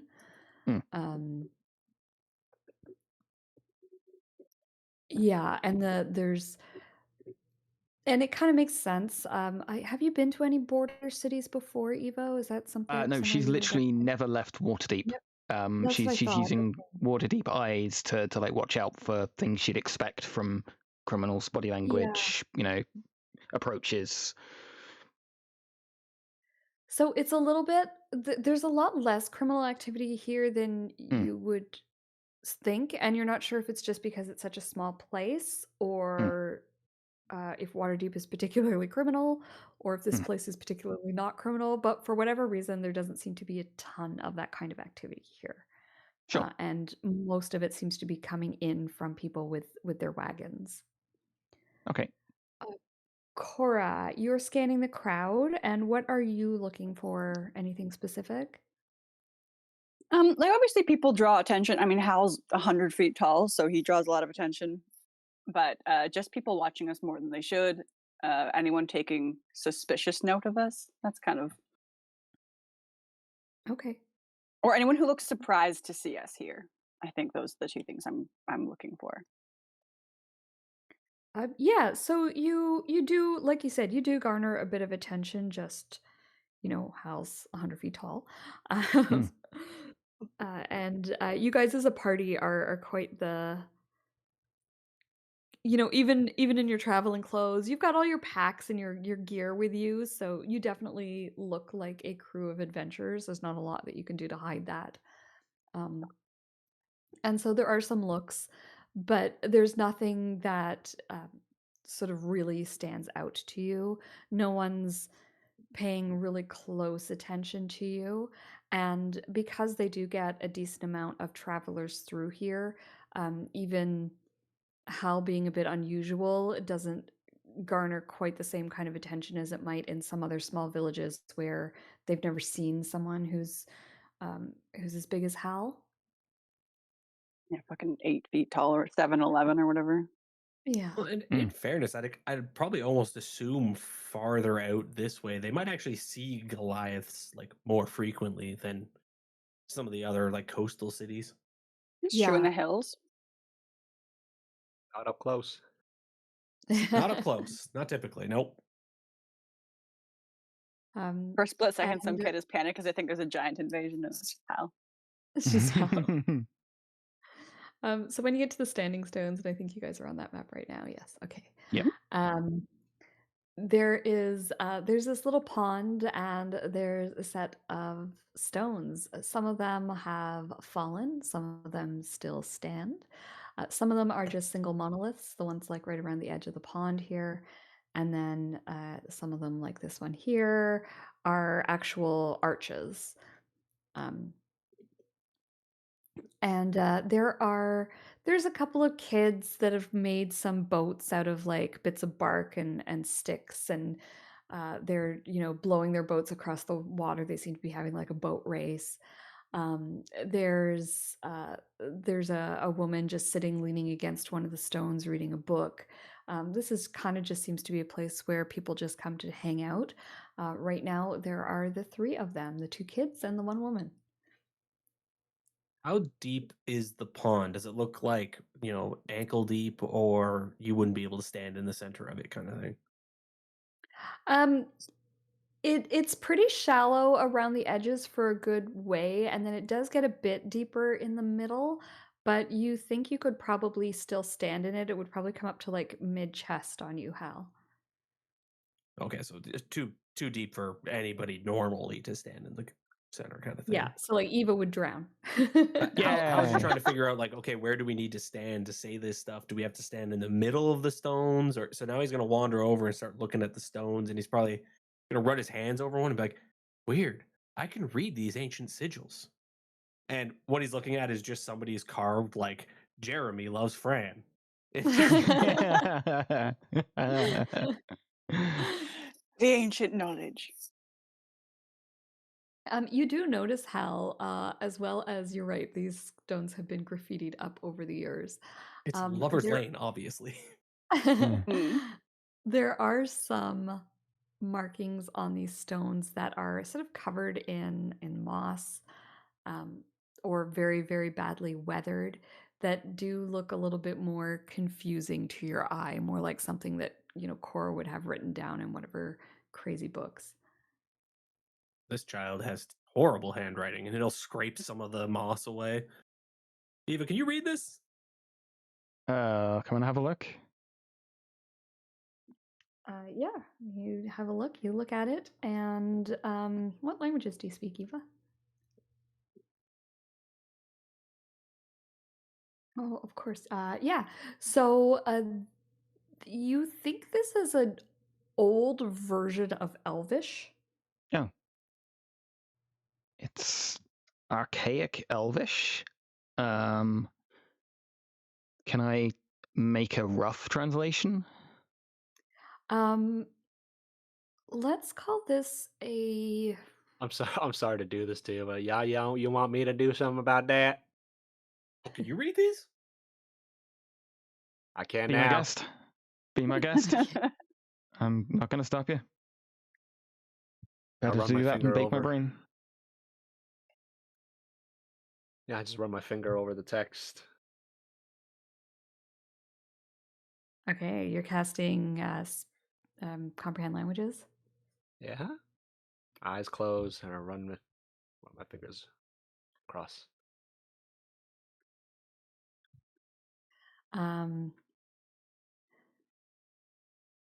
Sorry, I'm just looking for the note here.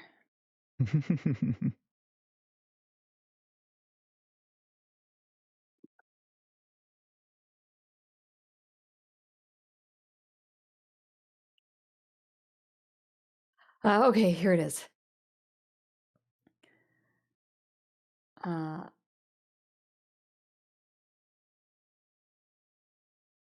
Copy and paste. Cramp was here. Mm-hmm. So can you read the ancient graffiti from Pompeii, and it's just the same shit that someone would graffiti today? Yeah. Just somebody bitching about low quality copper.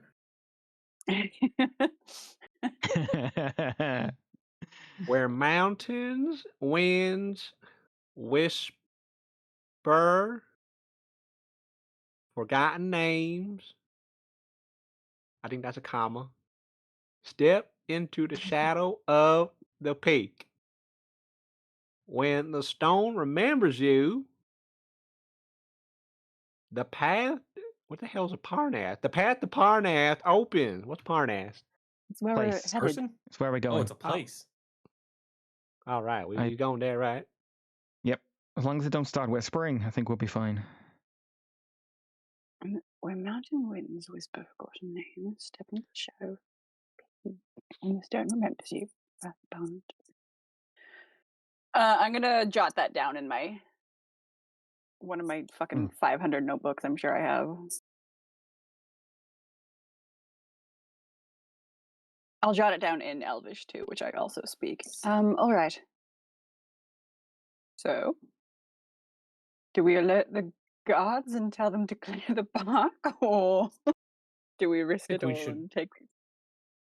I think we should be proactive and inform somebody with power that we are going to open some sort of portal in this park, and we don't know if something else is going to come through.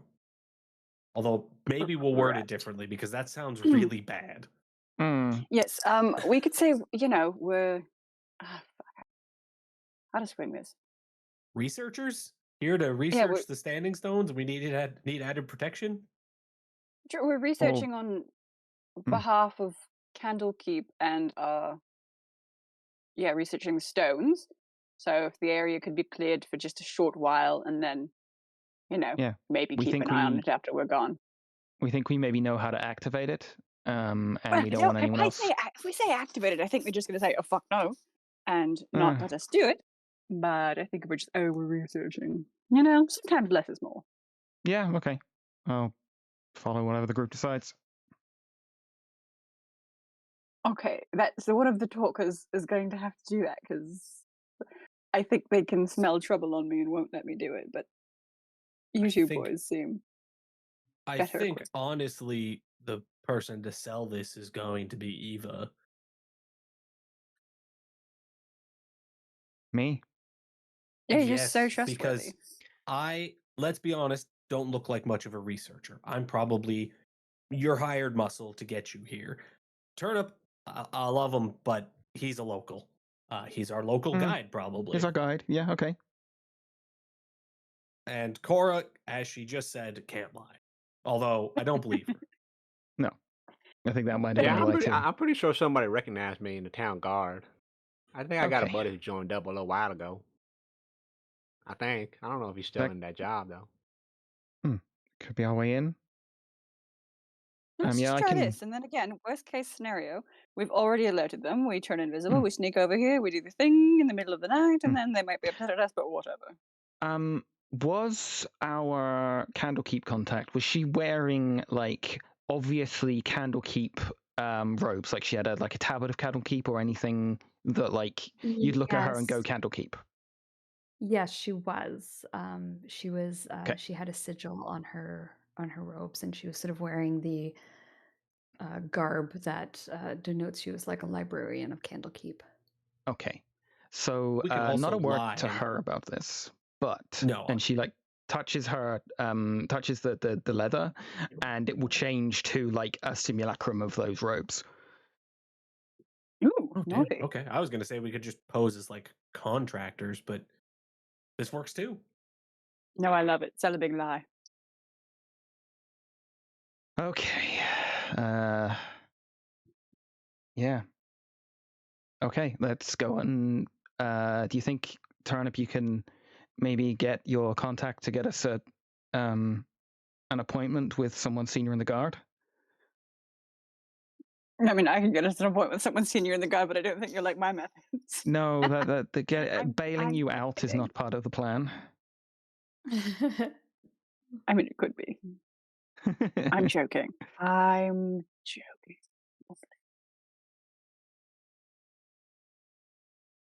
Turnip? I'll try. I don't know if Okay. I don't know if they're still there. Okay. Yeah, tell him you have a friend, or well, someone's employed you from Candlekeep, and they need to talk to someone senior in the guard.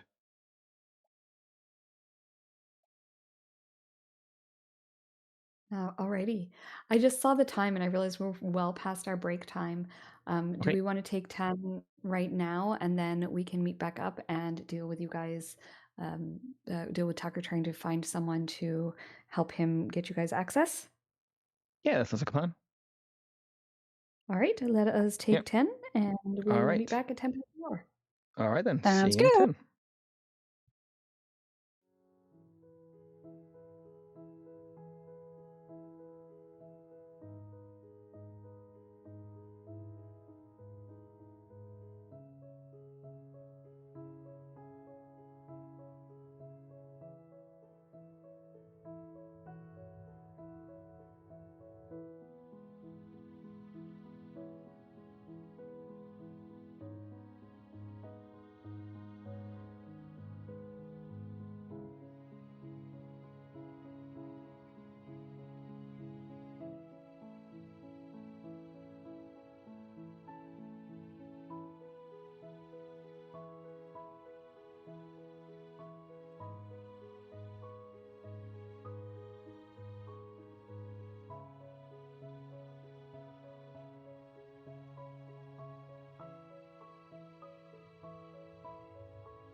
live. Okay, welcome back from our little break there, and we are in the little town of Scornable, and you guys are trying to get into communication with someone a little bit higher up in the guards to let them know that you Scorn? You might mean be. succumber? Oh, Figured she was using the ancient name for the city. sorry, Yeah, I meant it's just a succumber. halfling name for it. It began with an S. Why do you want me to like say it right? Welcome to the town of Sepultura. Yeah, we're at Sandpaper. I got it. Let's go. I'm at soup. Ooh, Let's see. I'm gonna So go to a let's town called Soup. Turnip, you are looking for someone to hopefully introduce you to one of the guards. Who are you looking for? Or maybe you know one of the guards here. Who do you know in I mean, Succumber? I just make that shit up. I just made that shit up.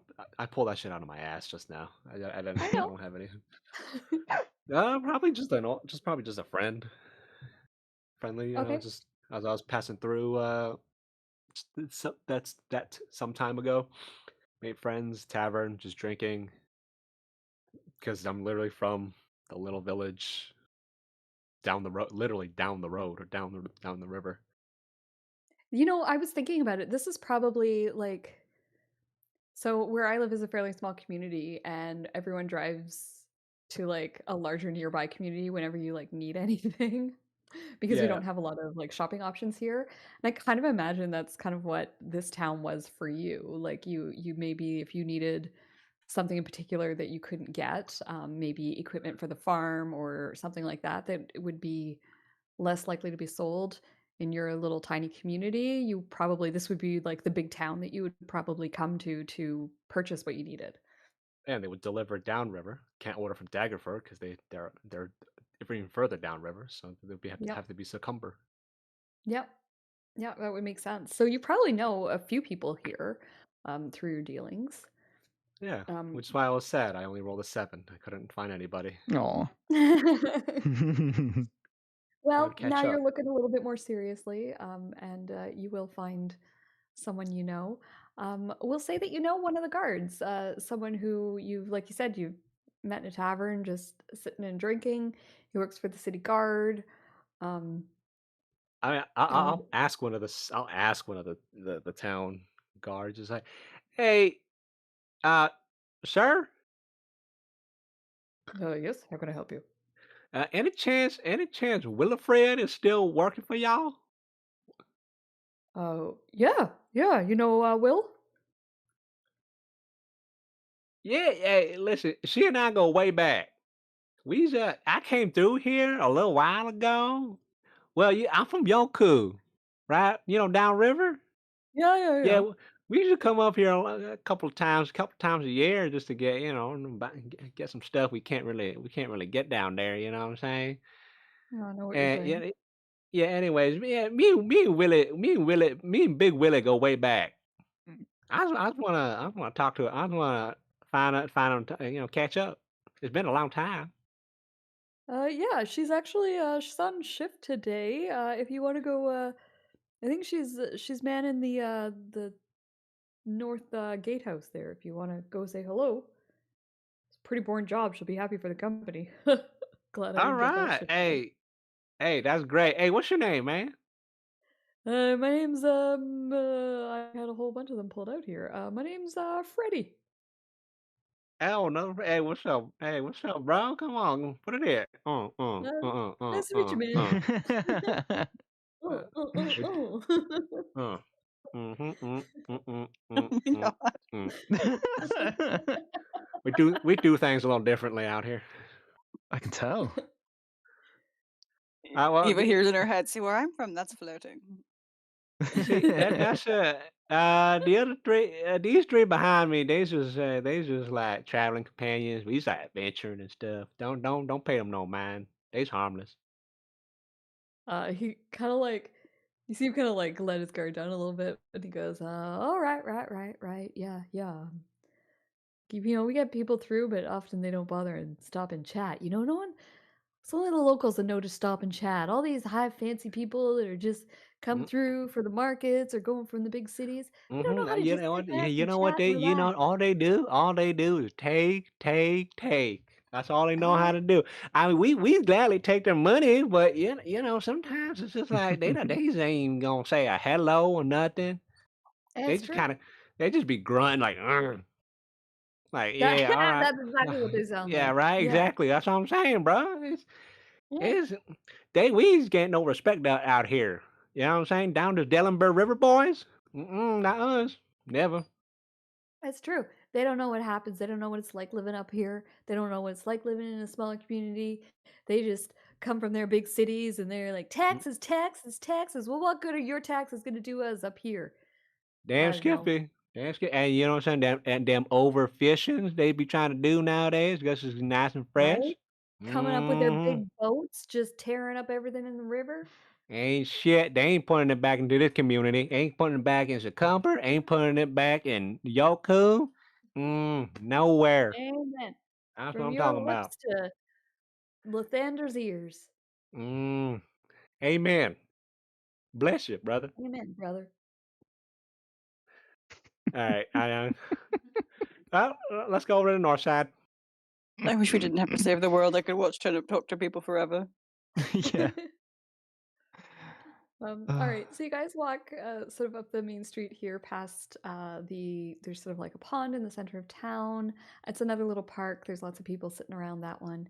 And the houses here are small, clean, well kept. It's a nice community.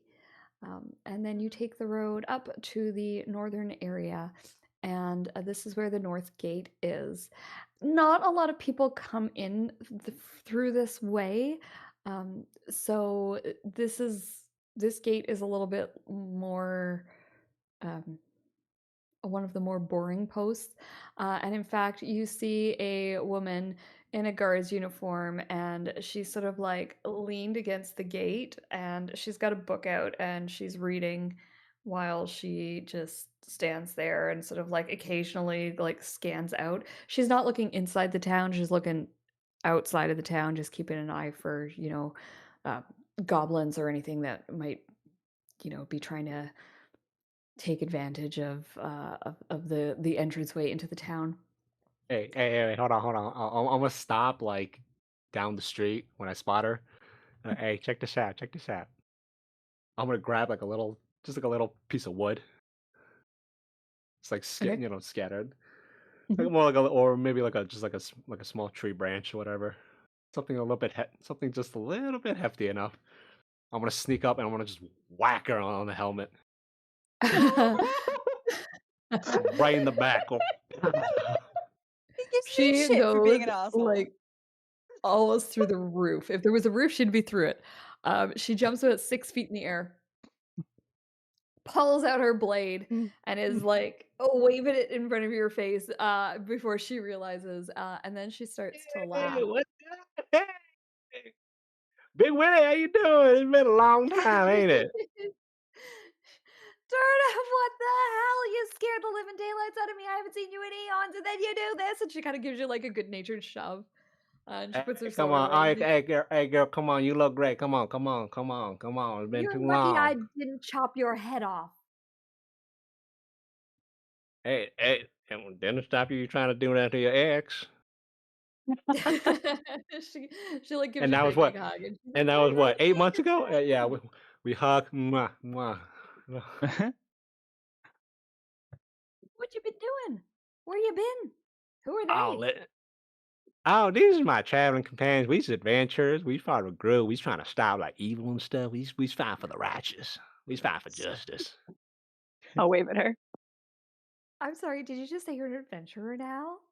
Yeah, it kind of fell into my. I was just going. Listen, girl. I went to Waterdeep. It's big, it's fancy, and it just. Oh my goodness, you have to tell me everything about it. I did. I tried to go to that damn festival. What that damn called again? Oh What was yeah, that? the one at the very Shield beginning of meat? the campaign. It's been months. Shield meat. Shield. Shield Yeah, meat, I was thank just you. trying to go to that shield meet thing, and Yeah. I heard there was gonna be like 8,000 stalls right there, all the way down the city, all the way down that one city block. No, there was like gargoyles and all that stuff. There was like monsters and stuff, and so all this kind of fell into my lap. It's been nothing but everyone's been talking about the attack on Waterdeep. Crazy. Mm-hmm.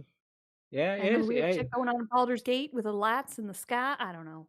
times are changing, and I just kind of like fell ass first into it. You know what I'm saying? Like I usually do, but I can defend myself. I got my little hammer thing. And I'm pretty safe, and hey, listen, Willie, I'm getting paid to do this. It's a pretty damn good job. I'll tell you that. But He's paying you?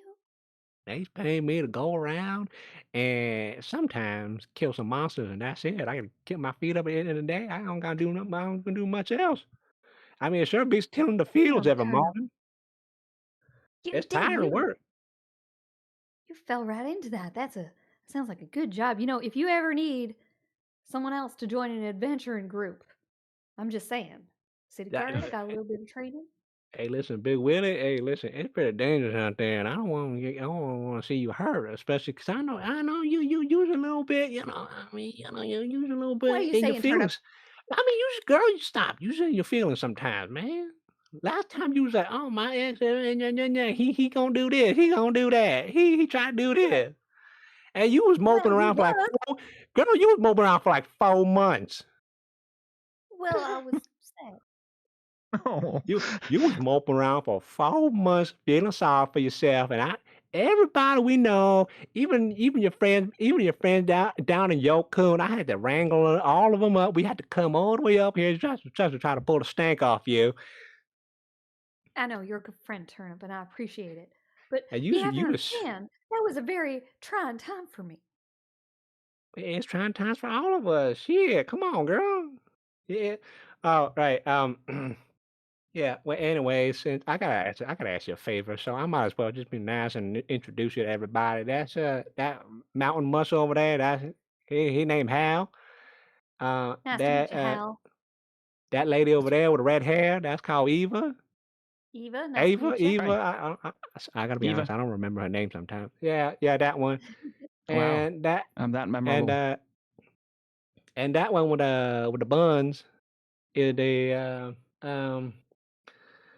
Korea? No, Cora. Korea.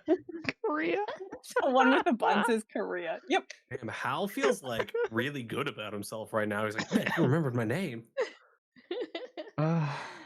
Andy called you a mountain of muscle. We're the redhead and the one with the buns. Yeah. Yeah. This is there's Wilfred Hawthorne. There's Wilfred Hawthorne. I know her name kind of, I understand her name kind of masculine, but mainly because her father was convinced, her daddy was convinced that she was going to be a boy, and it turned out she didn't have twig and berries when she was born. So, but Wilfred kind of stuck anyway. So, here we are. My mama was carrying me low, and everybody said, "Are you carrying him so low? That's got to be a boy." So they only came up with a boy's name, and when I came out, it was a surprise for everybody. They didn't know. They was just like, well, Wilfred sounds kind of nice anyway, so we might as well we just stuck with it. I call him Big Willie. You do call me Big Willie. Yeah. I'm interested. Is she human or halfling? I don't know. Roll the dice. 1 for human, 2 for halfling. I'll roll it. She's a halfling. Perfect. I love it. I'm so happy that Big Willie is a halfling. That's perfect. Yeah. I think that's perfect. I'll say she's slightly above average height for a halfling. Hey, listen, Big Willie, we just got a favor to ask. You know that stone park that we kind of remember that time when we kind of got we came up from Yokun because Chris was having them bachelor's parties, and we kind of like, well, I'm so sorry about peeing off. And then we ended up down at the Stones, and then that's when you got so drunk you threw up. Well, I forgot to tell you, I should apologize because I think a few of us took a shit behind one of them bushes. And we got in so much trouble for that the next day. Yeah, we were saying that there's one of them grazing goats. And nah, that was us. It was anyways, that's not the point. I don't know why I told you that. We need to we just gotta do something. We gotta do something, do the adventuring things, and we just got a magic spell, and we just gotta like wake up the stones to take us somewhere dangerous, so we can stop like this like big evil thing. And we was wondering if you could just like section it off from like other people, from like the rest of the townsfolk, just in case something bad, just something bad happens, like a monster come through or something. So we just doing that. We need a favor, just like for the safety of everyone. I think you'd have to talk to my boss, but I'm pretty sure. I mean, we've done it before. Everyone comes around here and they're all like, Atlantar, was around here, so obviously there's all kinds of magic shit around here. There ain't no magic shit around here. I tell you this Yeah, now. that's I what I'm tell you this saying. now, That's what Turnip. I'm saying. Why If, does everybody think there's magic shit going on in there? yeah, There's if no I can magic talk shit. to your Just because boss. it's built on top of an old city does not mean that there Hmm. is anything magic going on here. It's an Eh, old eh, city. We built on eh, top of it. Exactly, Okay. exactly. There ain't Yeah. shit going on here. And you know If I what? can All the talk better to your for boss, I'd appreciate it. Please, yeah. yeah, we gotta talk to him. We gotta talk to Yeah. the big kahuna. Yeah, all right. I'm just about done my shift here anyway. Hmm. Yeah, you don't Okay. gotta watch this shit anyway. Look at that shit. There ain't nothing over here. No one's coming. Hang on, I just close this portcullis just in case. And she sort of like winds down this lever and this portcullis goes. Yeah. And it goes down and she says, come on now, we'll head on over to the building over here and I'll introduce you to the boss. And she takes you over to one of these little buildings nearby, probably in this ish area. And it's like a little guard barracks kind of place. And she opens the door and she yells, Newman! Newman, you in here? And a elf appears. And his name is apparently Newman, which is odd for an elf. He adopted a human name. Yeah. Maybe. Good question. Just Does to this fit in. guardhouse have like a job board kind of thing posted anywhere? Not so much a job board as a task list for the city guards.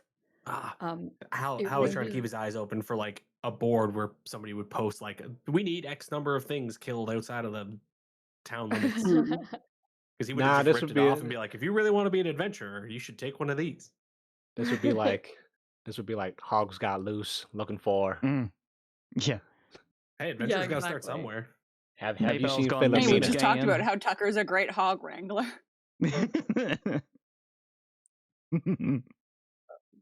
2 cows went missing on the North Road. Can someone help me find them? That kind of thing.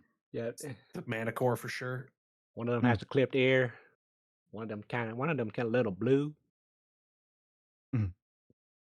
Yeah. So how you see like a couple messages like that kind of posted up on the board inside. I mean, yeah, I'll take the one that looks the most challenging of them. And I gotta go open a wine bottle for somebody. Give me 1 second. But he'd just take that and turn to Hawthorne and be like, if you truly want to be an adventurer, you should start with some of these. You know what? That's a good idea. And then Newman says, Big Willie, what you doing here? Aren't you supposed to be manning the North Gate? He doesn't say. I love a southern elf. He speaks with a little bit of a local accent. Again, weird to hear in an elf. It's so good. And she sort of says, yes, but I was just bringing these people here so that you could speak with them. But I will go back right away. Thank you, Hale. You know what? You're right. I'm going to take this and I'm going to do this in my off time. What mission do you give her, Hal? Probably find the cows. It seemed like the most challenging of the missions on the board. You'll learn tracking. You'll learn, if something did attack them, you'll learn how to fight off beasts. Yeah, I think I can do this. And she takes it and she kind of like crumples it up and puts it in her pocket. She doesn't fold it. She crumples it up, puts it in her pocket, and heads on to the North Gate. She gives Tuck a great big hug before she leaves. Turnip. Sorry, Turnip. Oh my god.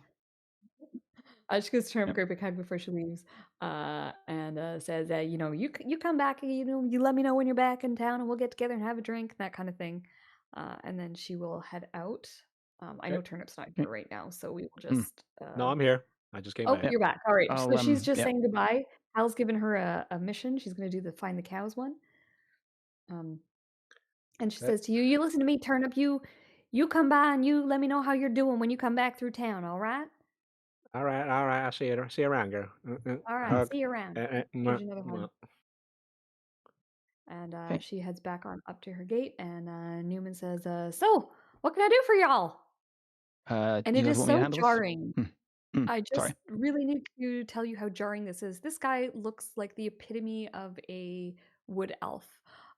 He's got sort of like tanned skin. He's got pointed ears. His hair is brown and is immaculately cut. He's very graceful when he moves. And to hear this like local accent come from him is just bizarre. And he says, what can I do for y'all?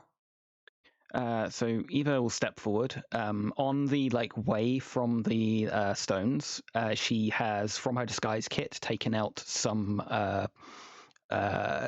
makeup that kind of enhances her freckles on her face to make them more clear. And she's also gotten some glasses that they're like plain lenses, but that they're relatively thick and like made her look more like bookish and prepared for the thing. And obviously she's wearing her armor set up to look like Candlekeep robes. I do love the whole librarian thing. Yeah, less impressive than the ones we saw from our contact before. Like she's going for kind of lower ranking because the what were the people called that went out? Was it Seekers that went out to find things? Yes. Okay. She says, hi, I'm Eva Maria Vallata. I'm an apprentice seeker from Candlekeep. Well, nice to meet you, Maria. What can I do for you? So I have been tasked with having a look at the standing stones out of the northeast edge of the town. Part of my dissertation. I need to have a look at them. I need to do a few magical tests on them. I don't imagine it'll take too long, but I also want to make sure that no one else gets hurt just in case something I try goes wrong. Well, that's very kind of you to bring it to our attention. Usually people coming through here without talking about that Atlander rubbish, they always just try things and then we get all kinds of complaints. So I'm pleased to hear that. Yeah, you're more than welcome to go and mess around with the standing stones. You're not the first, you won't be the last. Is there anything you can do to? I will tell you to... right now, there's nothing magic about those things. They're just stones standing in the ground.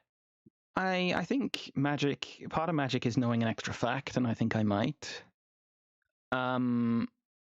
Is there anything you can do to kind of keep people away from the stones for a bit so that we can have a undisturbed cordon for an hour or two?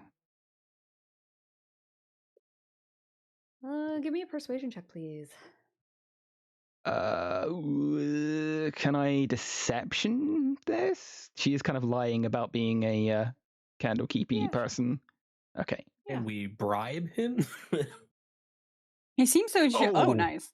Oh.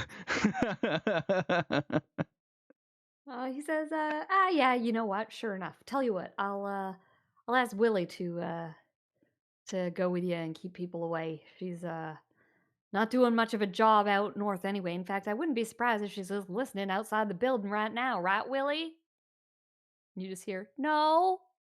I love. I ain't dropping no eaves. Honestly, I ain't dropping no eaves. Good to hear we got such good privacy. I was on my way out and I was just on my way out and I had to stop to tie my shoe. Her shoe does not have laces. That's why I'm still here. Sure. He says, right, I'll get someone else to look the gate. You hear me? You're out with these people. You make sure that the stand stones are cleared so that they can do whatever test they need to do. And he looks at you again and he says, but I'm telling you, they're just stones. We'll see. We'll see. Everyone comes talking about Atlantar, and no one ever comes away with anything magic. Talking about what? We appreciate everything you're doing for us, Mr. What was the name he dropped there? Atlantar? Atlantar.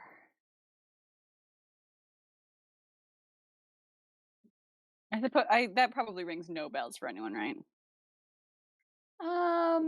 Turnip can do a history check. All right. I'm not very good at it. You can actually have advantage, Turnip, because you're from this area. Oh, nice. Not needed. 218. Pick an 18, yep. So Atlantar is an old kingdom, like from like hundreds of years ago, or maybe 1,000 years ago, just about. More than 1,000 years ago. Like Netherese era? Yeah. So Atlantar was a kingdom that almost think of it like King Arthur, who you brought together all of these kingdoms and ruled as High King over them. That is kind of the situation here. So Uthgil Armar, the Stag King, was the High King of Atlantar, and he brought all of the communities together, all of the tribes and cities and other kingdoms here, and he was very favored by the elves from the High Forest. And there is a magical artifact known as the Antlered Crown of Atlantar that is in many a tale. So you would have heard a lot of stories about this crown and about this kingdom when you were growing up. Lots of songs. There's a lot of history to it. I'm not going to give you everything, but eventually Atlantar was sort of in a decline. It was destroyed by, the rumor says, pillaging orcs that came through and tore apart the city. And it is said that Succumber is built on top of the remains of the city. And so there's always people coming here looking for that crown, as well as other magical artifacts from that time. And so, you're just another in a long line of people who, think they know more about what's down here than anyone else. And so that's why the locals are not paying you much mind. And these standing stones are thought to possibly be from around that time, maybe older. They're not sure. Obviously, don't explain all of that to them, but I will explain later if they ask about it. I mean, we've I will have done the group chat, so you can always explain it in the chat quietly while we're in the middle of a conversation with somebody else. Probably not for the best. Yeah, Eva's just Eva got the impression of that when he was saying, got the impression it was a lost city around here and is just playing along sort of thing, and just right. I'm not that interested in Atlantar itself. More the stones. The stones are my area of interest right now. If they lead to Atlantar, amazing, but not my area of interest. Eva hears in her head, I didn't think a big pair of stones would ever catch your attention. These are the only stones that might. So Will comes back and Newman gives her direction to clear the area and keep it clear while you do what you need to do. And that's about it. Easy peasy. Okay, then we'll go out and do that. Yeah. Thank you very much, Dr. Newman. We appreciate it. Hey, listen, you take care. Listen, I know I'm not a ranking in the day. You better take care of Willifred. All right, cause let me tell you something. The last time when I was talking about when she broke up with her boyfriend, with that boyfriend of hers that last time, We found her in her undergarments at home staring at a brick wall. That's Oh, he just the says, usual Tuesday morning activities. I don't know what you're "Don't you sorry. worry, You just gotta don't you worry. you We look after that one. She's a good egg. That one. We take care of her here in the guards. We're all we're good buddies, and she's dating someone new now. She told you. I don't know how I feel about him, but Oh Lord have mercy. Here comes the second ride. well, maybe she'll leave him first and spare us all the trouble. Oh, maybe. All right, thank you, Sergeant Newman. I appreciate that. You take care, sir, and good luck on your adventures. I hope I hope you find Athalantar. Thank you. Ah, Not what we're looking for, but thank you anyway. He just assumes that's what you're looking for, even though you Yeah. say you're not. I mean, finding an ancient city would be kind of fun. That would be kind all of cool. right, well Yeah. that's done. Let's go. Come on. Mm-hmm. All right. So you head back on out to the Standing Stones. This time with a nice, soft NPC with us who in no way is going to die. What is she equipped with? Does she have like a She's a spear, a guard, sword? so I believe they have spears. Oh no, I I think will turn. I think I said she had a sword earlier because I said she was waving it around. So she's got a short sword. I am going to ask her if I can inspect her weapon. You want to inspect my weapon? Yeah, I mean, Only if I can inspect yours. Oh. Hal just like starts to draw the greatsword. Like, I'm sure, I suppose. Oh hell. She says, "Oh, that's I all knew right. it was that easy. I would have I'm asked her just weeks messing with ago. you. Here's my sword." What kind of shape is it in? Like, has it been sharpened this year? Yeah, it's actually in pretty good shape. As I said, these people do have to fight occasionally. So they, it's not like weirdly where like Waterdeep city guards kind of just have to more deal with like the population of Waterdeep. These people actually have to fight battles sometimes. And so her gear is actually in shockingly good shape. Okay. I will return it to her and just say that is in good repair. Well done. Just to reiterate, though, you are here to keep the citizens safe. If anything horrible does happen, go get help. Oh, don't you worry, I'm no idiot. I ain't gonna be jumping into some kind of crazy fray. I got my horn here, and she pats her horn. She's got like a calling horn, on her waist belt, that I can use to call for help, and we'll have the guards here in a jiffy. Okay. Wanted to make sure we were all on the same page. I mean, I know you want to be an adventurer, but jumping into something above over your head is not a good bit of advice. Oh, don't you worry. Like I said, I want Slowly to be an turn and look at adventurer. I don't Hal. want to be a dead adventurer. Hal doesn't think anything's over his head. He would fight a god toe to toe at this level. I guess until he dies, he will not be proven wrong. So, Yeah. all right. I'll pull out the scroll. Let's do it. Yeah, sure. We'll just make sure we did clear all the kids, right? There's not a kid playing in the middle of the pool. Yeah, she's cleared everyone out of the way. I'm also gonna have a little quick peek and make sure there's no like, as one mischievous, someone who is a mischievous child, definitely not anymore. Who like if I'm told to leave an area, I'm gonna hide somewhere and wait. I'm gonna like peek around and make sure there's no kids in the bushes or something. Yeah, go ahead and give me a perception check, please. Nice. Yeah, you take a look around and you don't see anyone or anything. She's got rid of them all, it looks like, and seems safe to do your magic. All right. Okay. Sure, let's fucking go for it. And Yeah. I will. Yeah. No point waiting. I'm just Willie, gonna. you stand behind us. Stand behind us. Well, Yeah. All right, say I'll stand dance. back. Yeah. And for the And I first will- time in many weeks, I'm gonna summon my weapon to my hand. I think Hal does the same thing and draws his greatsword just in case. All right. When you think, feels good Turnip, to does have it a feel weapon big that in your can hand because you haven't held it in a while? And I will use the scroll of awakening. Alrighty. You use the Scroll of Awakening. Which standing stone do you go to? This one right here looks nice and Okay. magical. It's a Yeah. complete So that was the arch. one that you had examined that had the words on it that you read. Oh, then hell Yep. yeah. Go with that one, yeah. Which is the one that mentioned Parnath, so good choice. And you speak the words on the scroll. It is in, as I said, this kind of like, it is in a similar arcane elvish to what is written on the stone itself.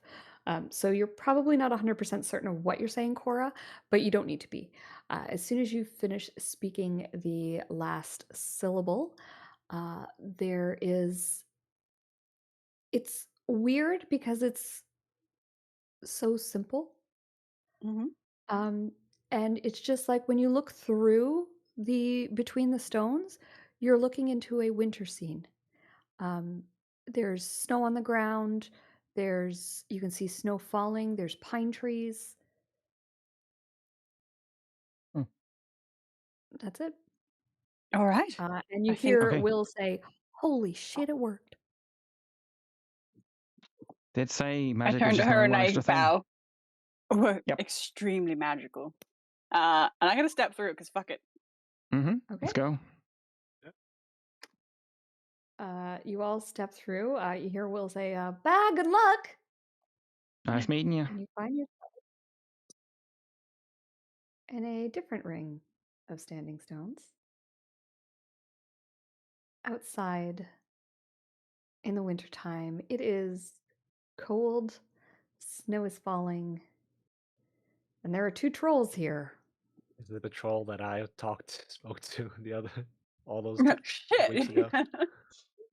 When you gave It the is tomato not. plant or whatever? Oh, okay. It is not. You are way too far away for that. All right. Different thing. And Different these couple. 2 trolls look at the group of you and stop. They've got like a deer carcass on the ground here that they're ripping into. They stop, they look at the 4 of you, and they raise their arms to attack. My question to you is, do you want to do this combat now, or do you want to kick off next session with it? I realize we have 10 minutes to go. How do you want to handle things? Let's do it. Up to you guys. I'm fine for doing it. Yeah. I can I'm stay. good for time. Yeah, I can stay. Awesome. I don't have to work today for once. I should, but I'm not going to. Only Shauna, the fight's going to be over in like 5 minutes because she's going to just murder them both. Yeah. Stone. Yeah. Potentially. It might be over real quick. Who knows? Me? Guys. Grouping it. Roll me up some in it. Let's go. Nope. Wow, I rolled poorly. This is not going to go well for me. Trolls, do they speak giant or? They speak giant. Perfect. Where's my initiative? It's been so long. There we go. Oh, wow. Oh no. Can you arrange him with anyone? I don't mind going last. I can. I think I have to swap with me. I could put Hal first, but I kind of don't want to be last. Let me post the. I'm fine being swap last. Initiative with the. Okay. Hal is basically just going to tell him like, enjoy your meal and ignore us. Doesn't look like they want to. Yeah, they pay you absolutely no attention. And let's get some battle music going. And Eva, what do you do? So these are 2 different looking creatures. They are, yes. Sorry, I should describe what they look like. So you've got your one troll, which is kind of a standard troll. He's got the big tusks. The image I have is green. He would actually be more kind of light colored, probably a pale green to white. Sure. But this is what we've got for your kind of bog standard troll. Fancy. I just closed the character sheet. Darn it. The other one is a little bit bigger and has it looks diseased. He is of the lighter color that you see here, but he's got kind of like pustules growing off of him, and he's sort of like dripping with ooze and pus. He does not look like a healthy boy. Okay. Eva is going to she immediately dashes and scoots to here, just crouches in front of Cora and is going to throw a blade at this guy. Okay. So normal. Sorry, and I didn't see which one you pinged. Was that towards the front guy? The front guy. The front guy. Okay. Yep. So blade. Oh. Guessing that's not a hit. That is not a hit. Okay. And then she is going to try again. That one will. Okay, cool. And when your hits, let me just give you the description here.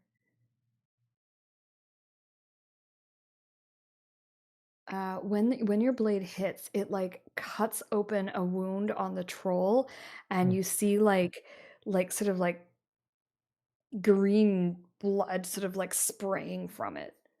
Fun. So we will just do 9 points of radiant damage. Okay. Just try and sear through. And then she's taking up a defensive position in front of Cora. And that is my turn. Action, bonus action. I don't have the means to end turn, so. Oh, hang on, let me try. Yeah, I do. Cool. I do. There you go. Sorry, I forgot about the there was no in chat option. I see. Oh yeah. Already, Cora, you are. Sorry, Turnip is up.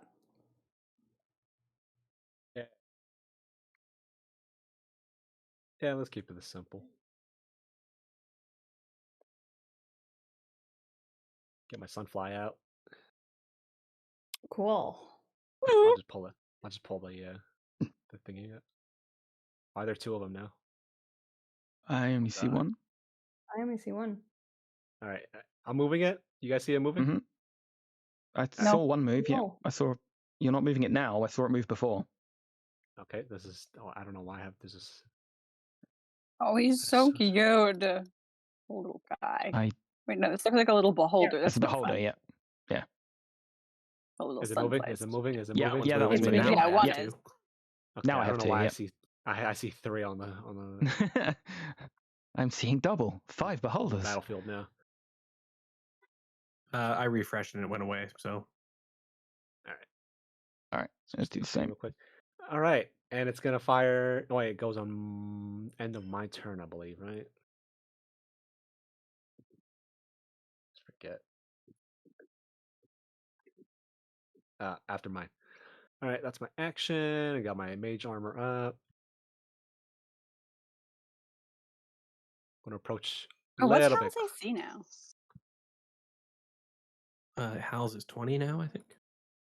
God damn it. Approach a little bit closer and assume a defensive stance. No bonus actions. So Okay, so you're taking the dodge? Oh, no. That was my action to summon. Oh, okay, gotcha. To cast a spell. I'm gonna. I do what I do, which is to soak up damage because I have 90 Turnip, HP. I will also remind you that you have an added 10 feet of movement because you were within my aura at the start. Well, I don't want to get too close to them. Just want to make sure. That's yet. It's just because there's 2 of them. My AC is not particularly high. Aberrant Spirit will hit the pustule one. Okay. 2 eye rays. 18 will hit. And I'll roll it again, and I'm sorry, 25 will hit. That's also gonna hit. All right, I remember that this does not roll the extra damage, so +4 to these damage rolls. Right, so the first one will be 8.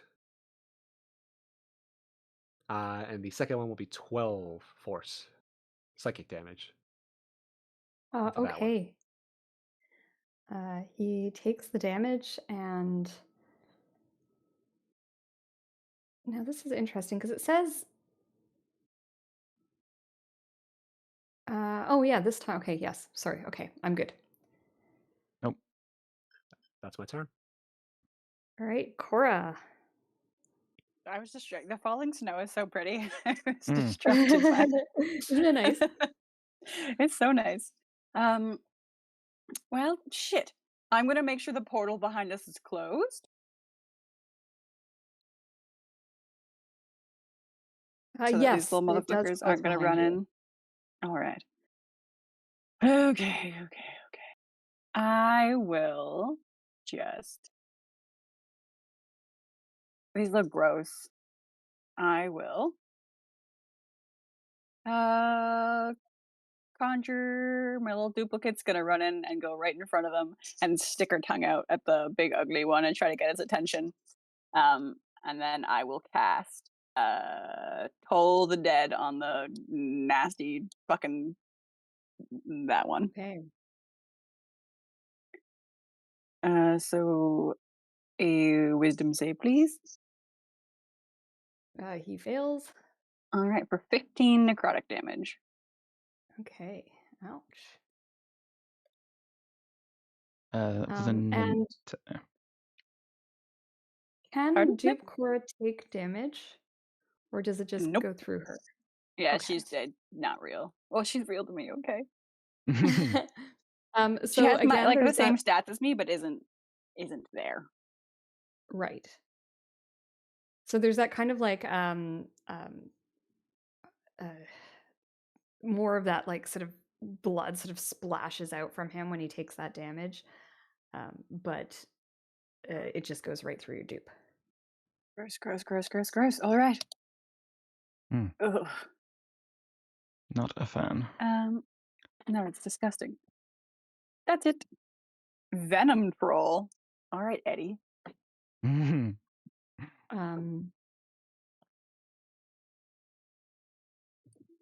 This guy's gonna like sniff and realize that like whatever dupe Cora is, she's not a real thing. And he is going to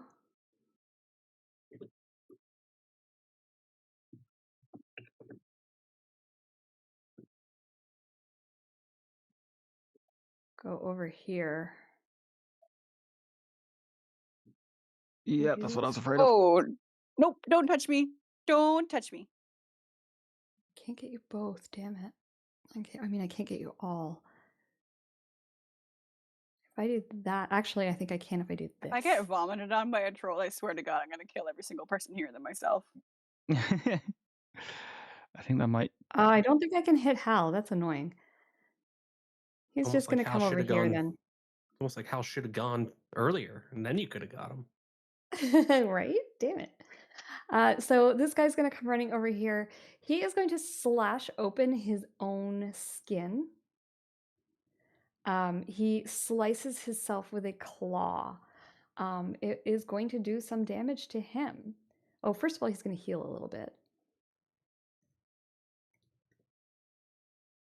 Then he is going to take 2d6 damage as he slices open his own skin. 9. So good damage. He slices himself and it heals up pretty much all the way, but not quite. You can still see the line there. But Eva and Cora, you guys need to make me Constitution saving throws, please. Odd. Okay. Not my specialty. Are we within Hal's aura of protection, or are Oh, we too true. far away? No, he's right next to us. It's oh no, it's 10 feet, isn't it? I think it's only 10 feet. I'm just double Okay. 10-foot emanation. 10 feet. Okay. Oh, all right. Okay. Well, that sucks. But okay. 3, thank you. Oh. So you have both failed. Oh. You're going Not to a fan of take that. some poison damage. Oof. 14 points of poison damage each. And you are both poisoned for 1 minute. You can repeat the saving throw at the end of each of your turns in order to lose that poisoned condition. Oh, Gross. Is there a poisoned icon? Yes, I will pop it on. It is this one. Right. Alrighty, and that will end my Venom Troll's turn. Rego Troll. As he's known in the streets. Reggae troll. He's going to do a little sniffy.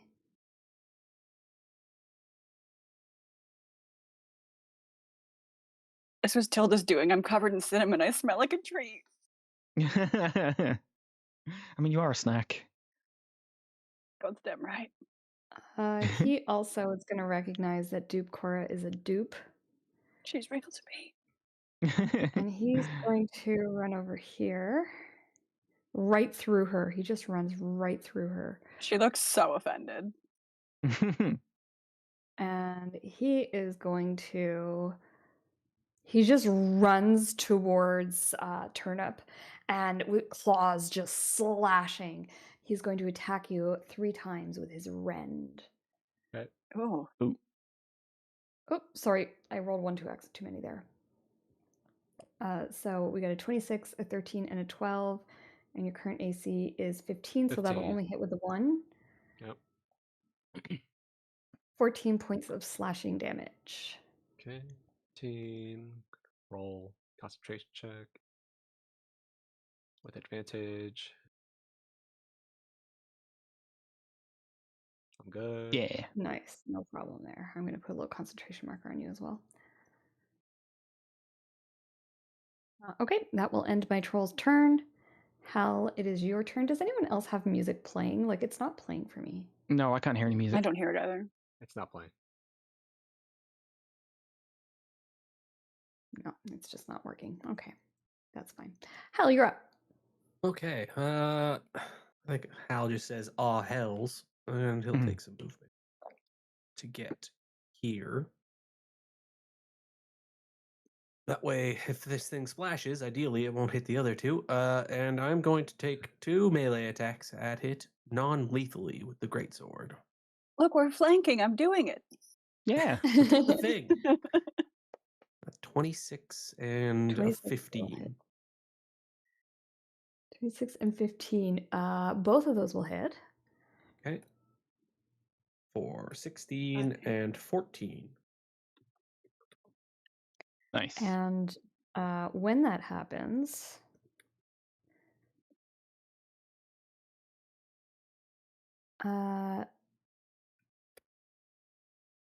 a splash of the blood of this guy goes all over Eva, Cora, and Hal. Damn it. Oh. I did what I could, guys. I'm sorry. Thanks, buddy. And you will all be taking 12 points of poison damage. Oh, ow. Oh. And do I have anything I want to do for bonus action? I'm at half health, guy. I will. I'm lower than half health. This is the first time I've gotten to this point in the campaign. Hey, I don't get hit very often. One of my Hills Tumble to make him prone. Cool. And I will also look at him lying on the ground. So he's looking up at me, and I just menacingly over top of him say, "You should have stayed with your meal." And that'll be my turn. Awesome. How's a badass? Mm-hmm. Okay. Eva poisoned, but the guy's prone, so that kind of evens things out a little bit. I also had Vex on him, so it kind of evens out as well. Yeah, she's just going to try and like stab down at him. This is going to hurt, but we need to kill this fucking thing. So can't you just disengage, back up, and throw a blade? I can, but or I can literally just you back won't up get and throw hurt. too. That's less people for me to heal. Yeah, okay. Prone. Creature has disadvantage on attack rolls anyway. Problem is, it'll be a normal attack either way. Okay. I'm not even going to disengage. Like, he has disadvantage on attack rolls for being prone, but he has attacks of opportunity against me have disadvantage anyway. So I'm backing up. Oh, what feat did you take? From Speedy that I took multiple levels ago. So yeah, she's just backing up away from it. Feel free to take that attack opportunity with disadvantage. He is going to 23. Ooh. Yep, sure. But that's his reaction done. Now, do you and want to I hold will- your action? Poison. Do you want to hold your action for Cora to get out of the range? Yes, I'm going guys, to. I'm so brave. I might stay in melee. Problem. Can I uncanny dodge that with my reaction and still hold an action to attack the thing? No, you need a reaction in order to use a readied action. Right. 'Cause Yep. your Then I'll readied take action 13. is on a reaction. Yep. And then I will hold. I will hold a.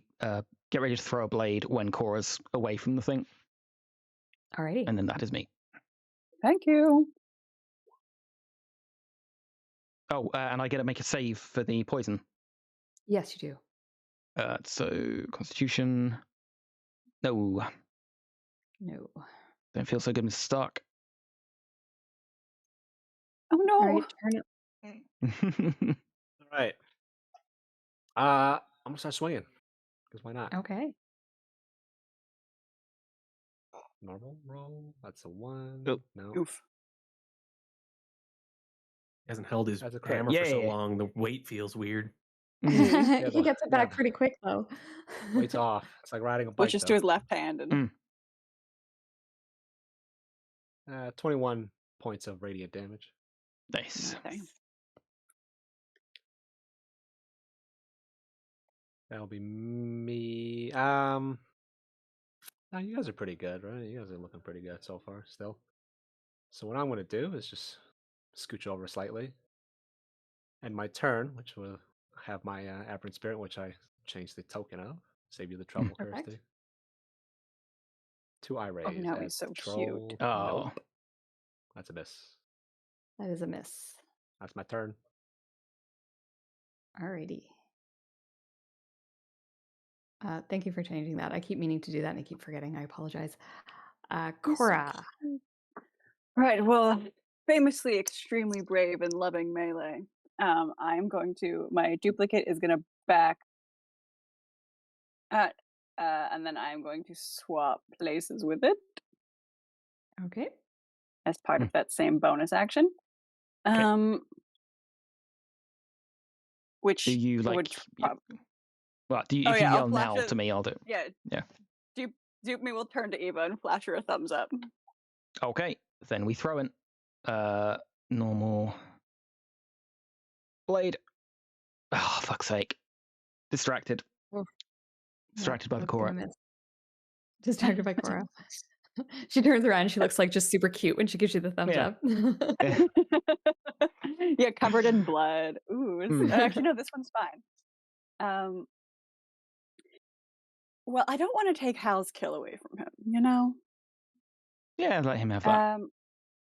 But also I am going to shout to the group mid-teleport, remember, fire, trolls, you need fire, otherwise they'll keep healing. I think. I don't have any fire, is the problem. I can solve that. Don't worry. I mean, I guess I have a good old-fashioned torch, but then that involves getting close. So I will just, I don't want to step on Hal's toes. You're welcome to kill this thing before it gets up. It lays into me. It's going to get up at the top of its turn anyway. I don't have fire. You could do enough damage. Who knows? But it regenerates, doesn't it? I mean, I guess I don't know. I think it's, if you know something, it is more than reasonable that your character who actually lives in that world. I feel and like this is trolls are not a pretty mythical commonplace. creature. They're like everyone's level 1 fight. If we don't have fire, it will just keep healing. Although I don't know about this poisonous bitch. But I will. Just I'll join Turnip over here, and I will once again pull the dead. Okay. For DC 15. Good roll. Nice. And that's on the troll that is next to Turnip? Yep. Okay. Doesn't necrotic damage stop you from getting health back, though? You could have used that. No, it doesn't. I don't think it does.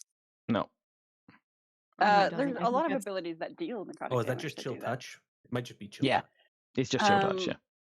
Which is neither cold damage nor a touch spell, but it's fine. Yep. Anyway, so yeah, 20 necrotic damage to that son of a bitch. Nice. That's a hell of a it spell. just like wounds open up on him. And I'm just gonna back up a little further because ow. Okay, Constitution Cora, don't save. forget to make your save against Oh poison. right. Yep. I'm gonna you nail this, guys. Ready? Come Yep, on, you all got of the this. drinking. Yeah. Yeah. Right. I You put are worse no shit in longer my own poisoned. body, you bitch. It is the Venom Troll's turn, and he is going for Hal. He is going to stand up. He is going to regenerate. And he is going to attack Hal. Oh, I should do my d6 roll as well here. Nope. He's going to attack you 3 times, twice with his claws, and once he's going to try and bite you. So here's claw number 1. Oh no. Okay, that's not too bad. 13 plus 12 is 25. That would have killed me. Second claw attack. Misses. 19 misses. And his bite attack Also is going to miss as well. Let's go. And that will end Let's go, his Chang. turn. Mm-hmm. Rego Troll is also going to heal. You see those wounds start to heal up quite significantly. He seems to be more regenerative than the Poison Troll even. And he is going to attack Turnip 3 times with his rend. 1, 2, 3. I think we'll 2 just hits. get you 15 and 12 slashing damage. And Hal, you are up. 27. Okay, take a look at my spells. I don't think I've got anything that does any sort of fire stuff, unfortunately. What's this one do? Nope, that does necrotic. Okay. Hybrid Spirit's gone. Oh, No! Not a the little- little guy. He's so cute. little fly guy. All right, just 2 swings non-lethally with the greatsword at this stupid troll. 25 Will hit and a 10. for 10. But don't He forget your is damage still... from grays. Oh, no, sorry. Damage is 10 damage, and then, another 4 from the grays. 14 total. Okay. All right, and when he takes those damage, he's going to twice as he takes that damage, he is going to the poison is going to come out of his veins as you open them up. Ugh. Does it count as twice because I technically missed him with the second attack? If you do damage, Oh, it opens a wound. That's brutal. You deal a little tiny itty bitty bit and then get fucking. So 2d8 each time, so it'll be a total of 4d8. Oh, 23. Oh god. Not enough to drop me, but dang, that hurt. I think I will use my good old lay on hands and get some health back. Good choice. I will get 35 hit points back. Oh, goddamn. Nice. Good damn. And that should still leave me with some because I didn't add any from my level up. I need to figure out what that is. He's got that But that healing will touch. be my turn. Okay, good round. Eva. Okay.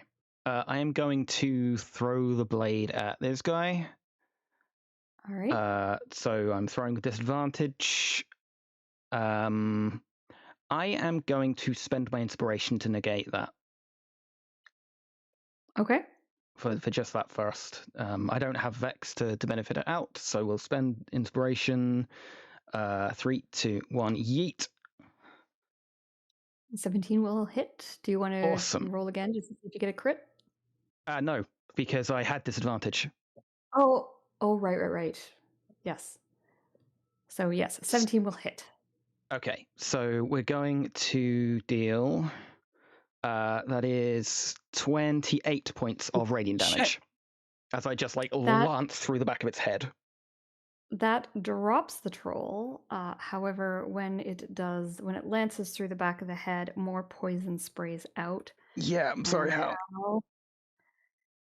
You're taking a little bit more. Hal knew what he was getting into. 6 is not too bad.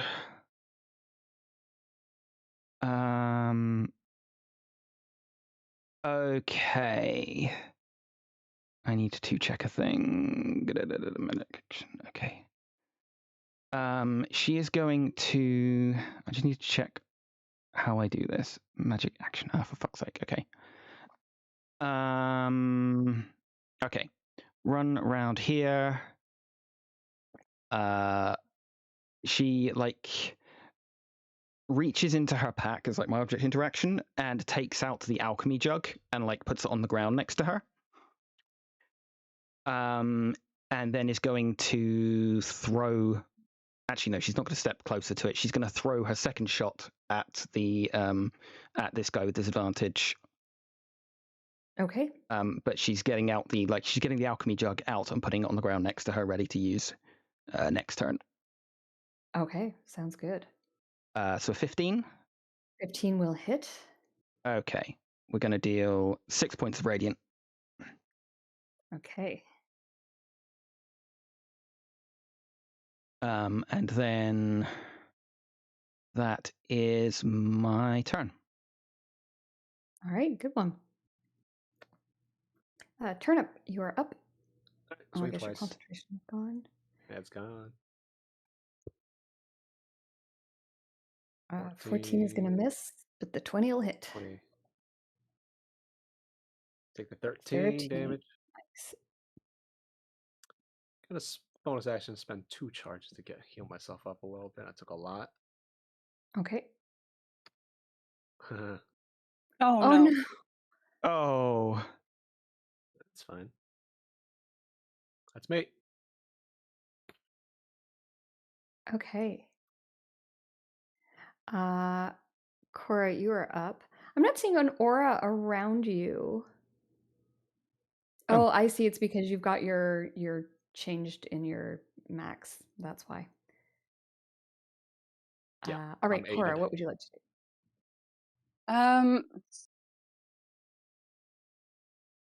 I will. God.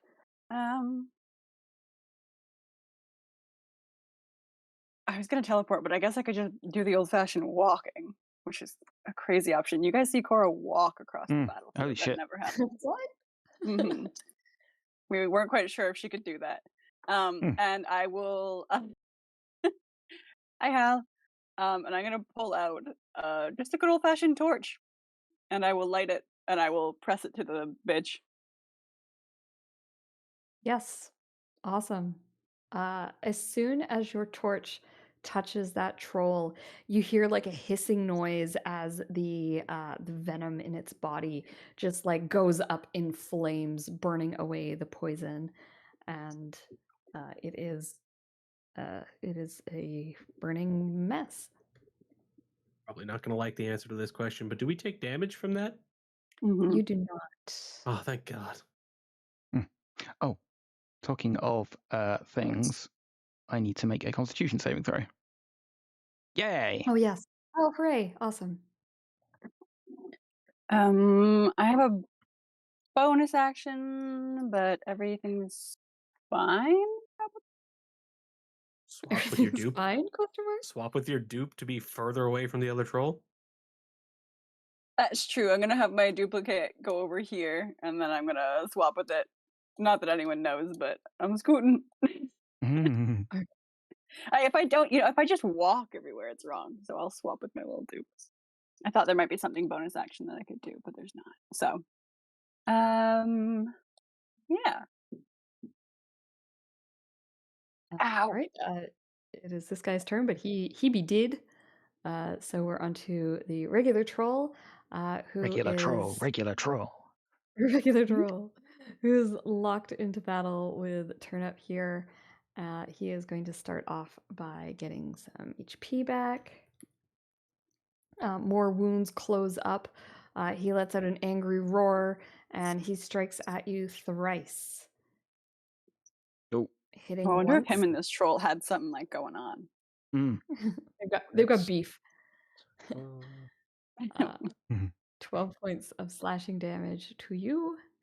And Hal, it is your turn. Hal goes to pat dupe Cora on the back and say, "Good job," and his hand just goes right through. So halfway through saying "good," he just goes, "Ah, shit," and he proceeds over here. And 2 swings at the. Actually, we'll go 1 swing. 17. 17 will hit. Good. I'll hit him, and I'll make him fall on his ass if he'll tumble again.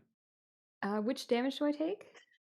16 for that one, and then we'll take whatever the damage is for the first one on this one.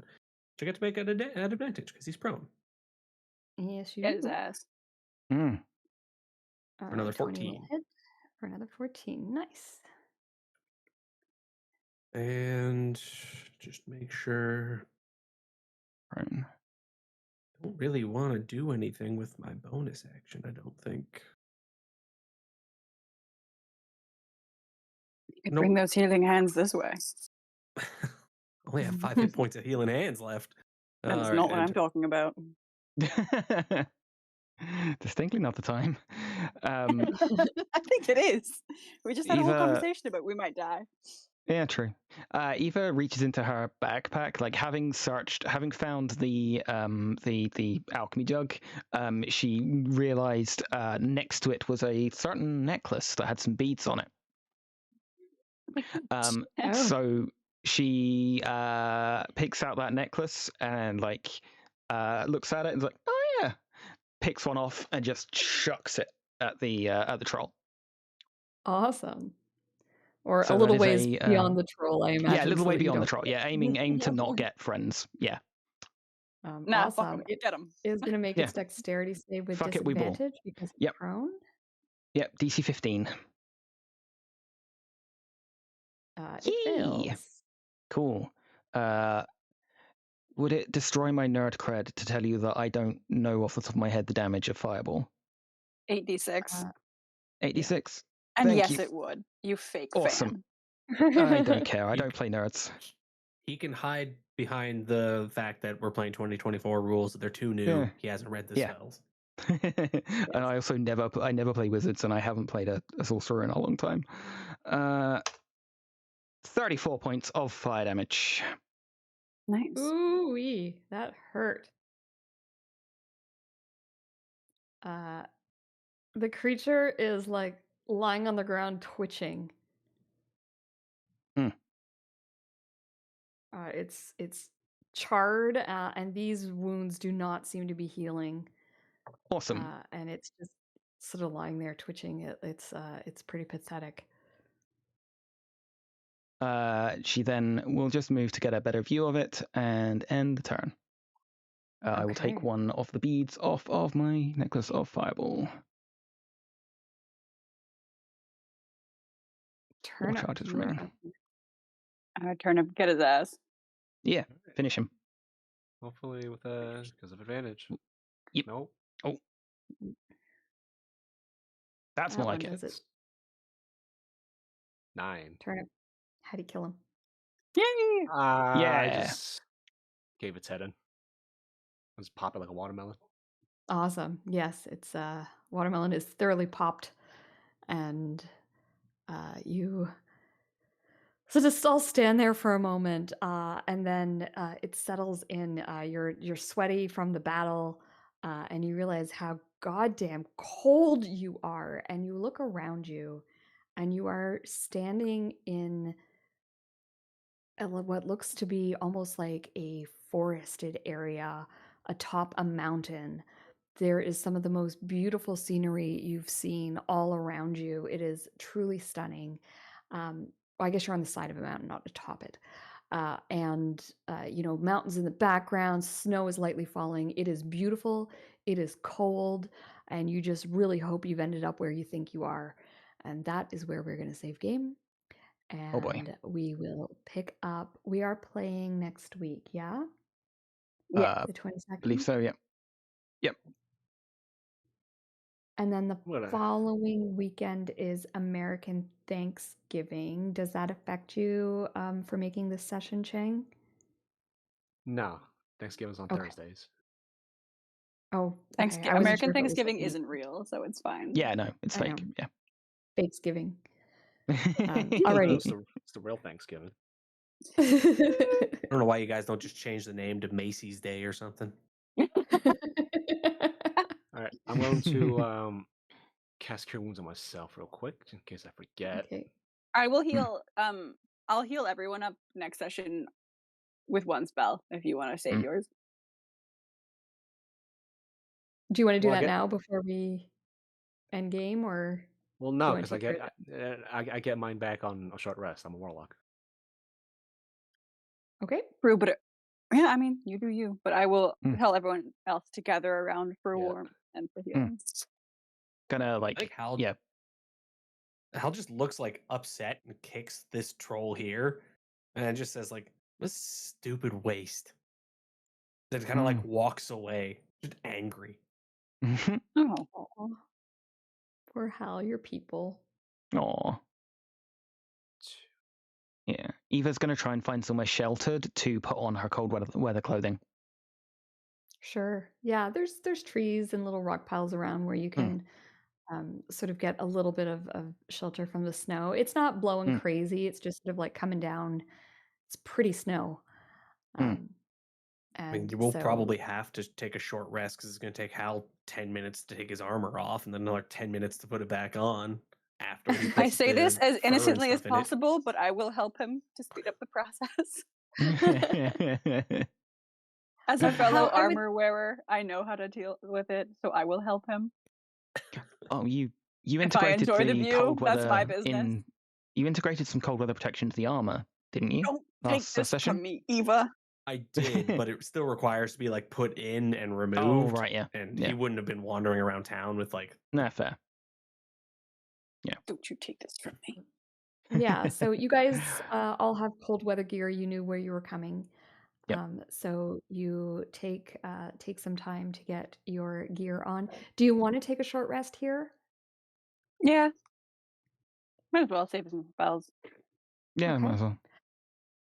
You take a short rest here, and after about maybe 2 or 3 minutes, it's not long after the end of your combat with the trolls, when you look through this set of standing stones, the one that you came through right up top here, you could see back into the city, or into the area that you just came from.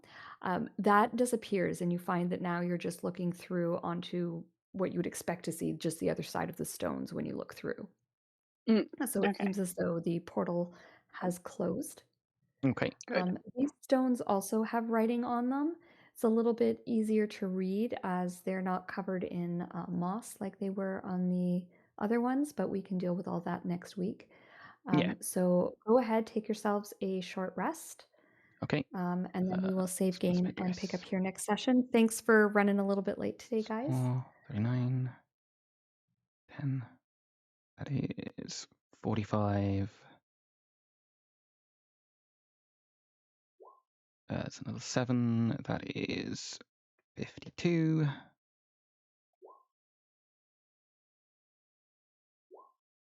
59. Well, I rolled dog shit, but it's fine. One more. 4 more. Okay. 63. How many of those did I use? Oh, that was 1, 2, 3, 4, 5. Yeah, I'll use one more. Fuck off. Oh, mediumly 2 punished. ones. Oh, and thank you for the resub, Kirsty. Yeah, of course. E. Okay. I'm gonna use this note too and just like try to wash all the gross shit off of me. Yeah, gross troll venom. Ew. I will spend some time this week figuring out whether I'm keeping the level up I did or changing it for a feat, but I will have that sorted by next week. Yeah, Sounds same. good. Kirsty, if we want to chat about how to work in the bullshit that I'm doing, great. If not, just throw something at me. I don't care. Shoot me a message and remind me, because I am hopeless. And Very we can let me know when's a good time, and we can just we can nail something out, or we can just chat in like via text. Either one works for me. Okay, sounds good. Okay, have a good one, All right. guys. Talk to you all next Have week. a good week. See you next week. Bye. Bye. Bye.